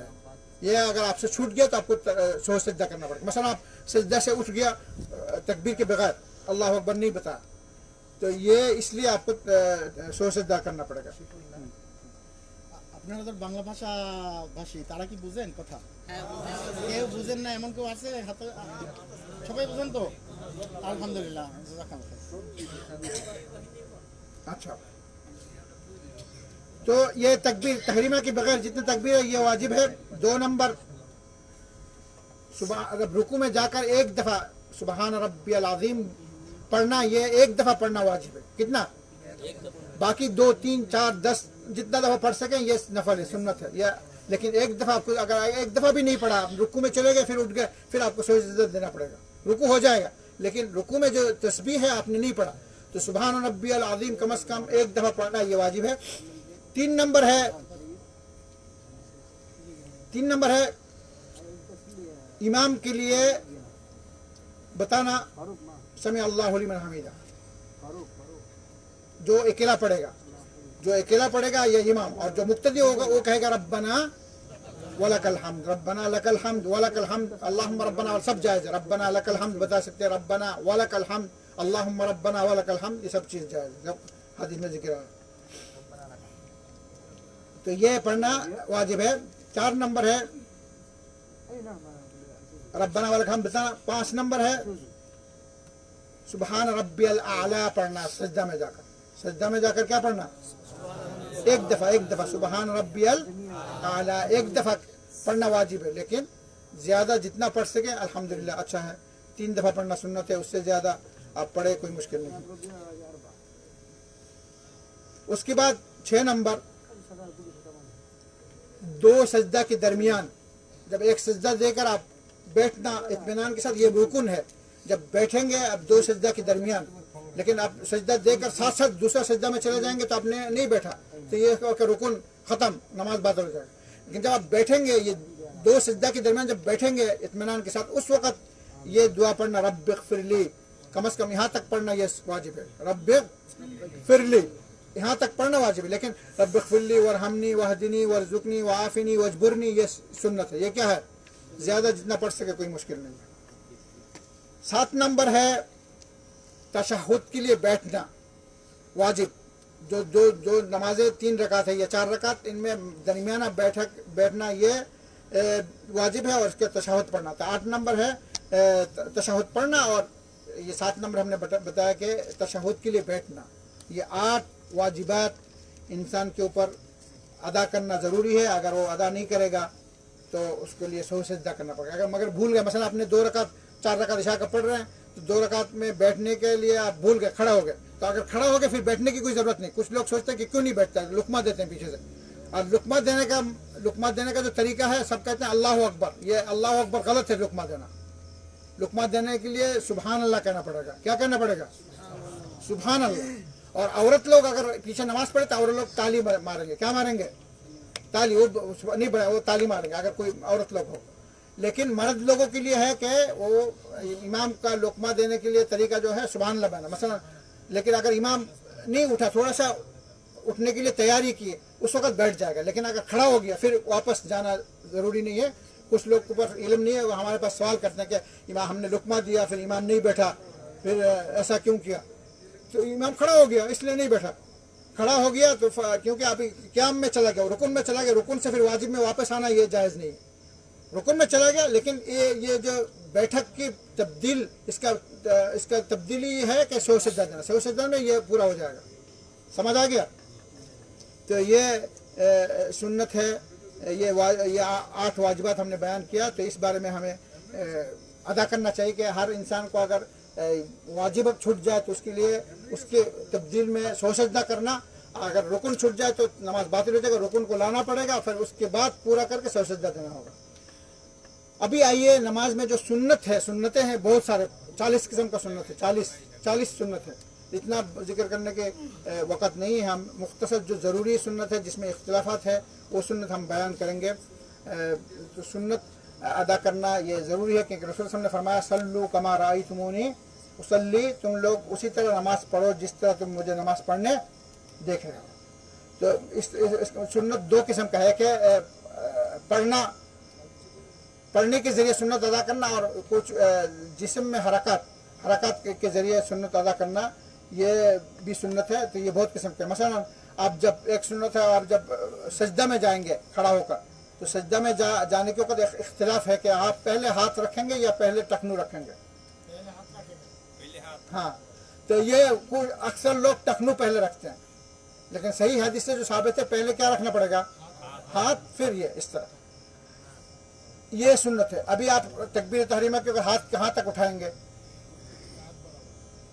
ये कान के बराबर या काट बराबर, या आपका कंधे की बराबर या कान के बराबर, दोनों जायज़ है, कोई मुश्किल नहीं है, ठीक है। लेकिन ऐसे कान को पकड़ेंगे ये ठीक नहीं है। कुछ लोग कान को पकड़ते हैं ऐसे, बिल्कुल ये नहीं, ये बराबर हाथ उठा के, ये हाथ किबला की तरफ होना चाहिए। तो ये सुन्नत है। इस तरह सुन्नत जो है आप फिर सवाल करके आप इल्म हासिल कर लें इंशाअल्लाह। तो जो इख्तिलाफी मसला है हम बयान करते हैं। अभी इख्तिलाफी मसला ये और एक है कि नमाज में सुन्नत है रफ़उल यदैन करना, हाथ उठाना। तो ये पूरा दुनिया में भी ये इख्तिलाफात है कि कुछ लोग कहते हैं हाथ उठाने की ज़रूरत नहीं है, कुछ लोग कहते हैं हाथ उठाना चाहिए।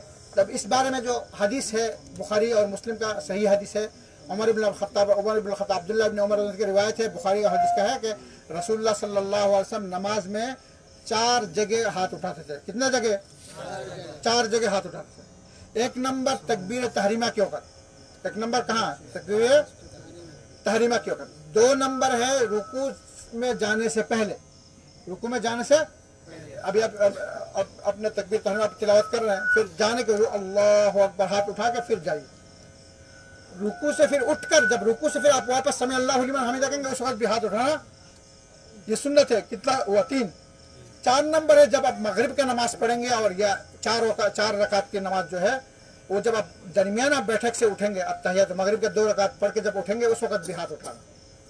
दरमियाना बैठक से उठने के वक़्त हाथ उठाना और तकबीर तहरीमा के वक़्त और रुकू देने से पहले और रुकू से उठकर। अब ये इख्तिलाफी मसला है, इसका क्या करेंगे? कुछ लोग कहते हैं ये देना पड़ेगा, कुछ लोग कहते हैं नहीं देना पड़ेगा। लेकिन सही हदीस से साबित है कि रसूलुल्लाह सल्लल्लाहु अलैहि वसल्लम दुनिया से रुखसत लेने तक इस तरह नमाज पढ़ा। लेकिन अभी हमारे पास बहुत सारे मुल्क है जिसमें ये हदीस पहुंचा नहीं, उनको मालूम नहीं है, या तो मजहब का इत्तिबा करने से ये आ गया कि हमारे मजहब में नहीं है। अगर किसी इंसान को ये सुन्नत का हकीकी तहकीक ना करे और उसको पता ना हो, इस वजह से वो छोड़ दे तो कोई मुश्किल नहीं है, उसका नमाज हो जाएगा, नमाज हो जाएगा अगर ये जो 3 सुन्नत अगर छोड़ दे। लेकिन अगर इंसान को पता चले कि ये हकीकी है और ये सच है और ये सही है, इसका इल्म जब उसको बिल्कुल हासिल हो जाएगा, उस वक्त अगर वो रसूल का इत्तिबा छोड़ के दूसरे किसी का इत्तिबा करे तो उसका नमाज नहीं होगा, बात। और क्यों इंसान को शक है इस हदीस में अगर किसी को शक हो के ये सही बोल रहा है या नहीं है, शक हो इसलिए ना करे फिर भी नमाज हो जाएगा। यानी किसी वजह से अगर उसको पता ना हो, या वो मजहब की वजह से, या किसी इमाम से उसी ने वही सीखा, उसको उसी के बारे में मालूम नहीं है, इस हालात में अगर ना करे कोई मुश्किल नहीं, उसका नमाज अदा हो जाएगा। हाँ ठीक, तो शेष करूँ ना।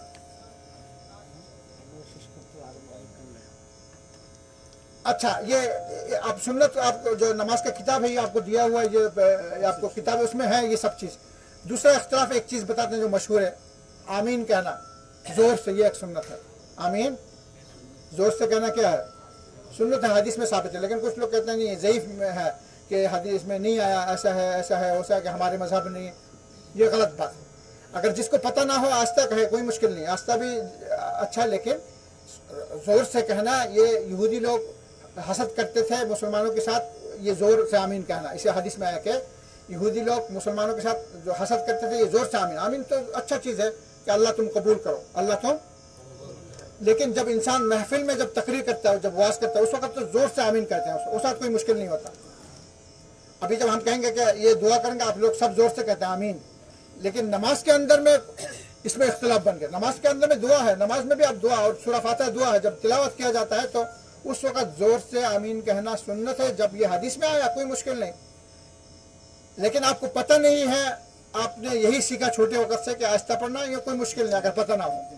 जिसको पता नहीं है आहिस्ता पढ़े, लेकिन जिसको इल्म हासिल हो जाए उसके बाद आहिस्ता पढ़ना के मतलब है कि आप रसूल का इख्तिलाफ कर रहे हैं, रसूल का बात नहीं मान रहे, ये गुस्ताखी होगा, ये ख्याल रखना चाहिए। उसी तरह हाथ बांधने में ये सुन्नत है, हाथ बांधना ये सीने में बांधना या नाफ के नीचे बांधना। नाफ के नीचे जो है ये ज़ईफ़ हदीस से रवायत आया हुआ है, अगर आपको पता ना हो बांध दे, कोई मुश्किल नहीं है। लेकिन जो अबू दाऊद का सही हदीस में साबित है, जो सही है वो सदर में बांधना। लेकिन बहरहाल बांधना ही जो असली बांधना यही सुन्नत है। आपका हाथ अगर छोड़कर भी नमाज पढ़े, नमाज हो जाएगा।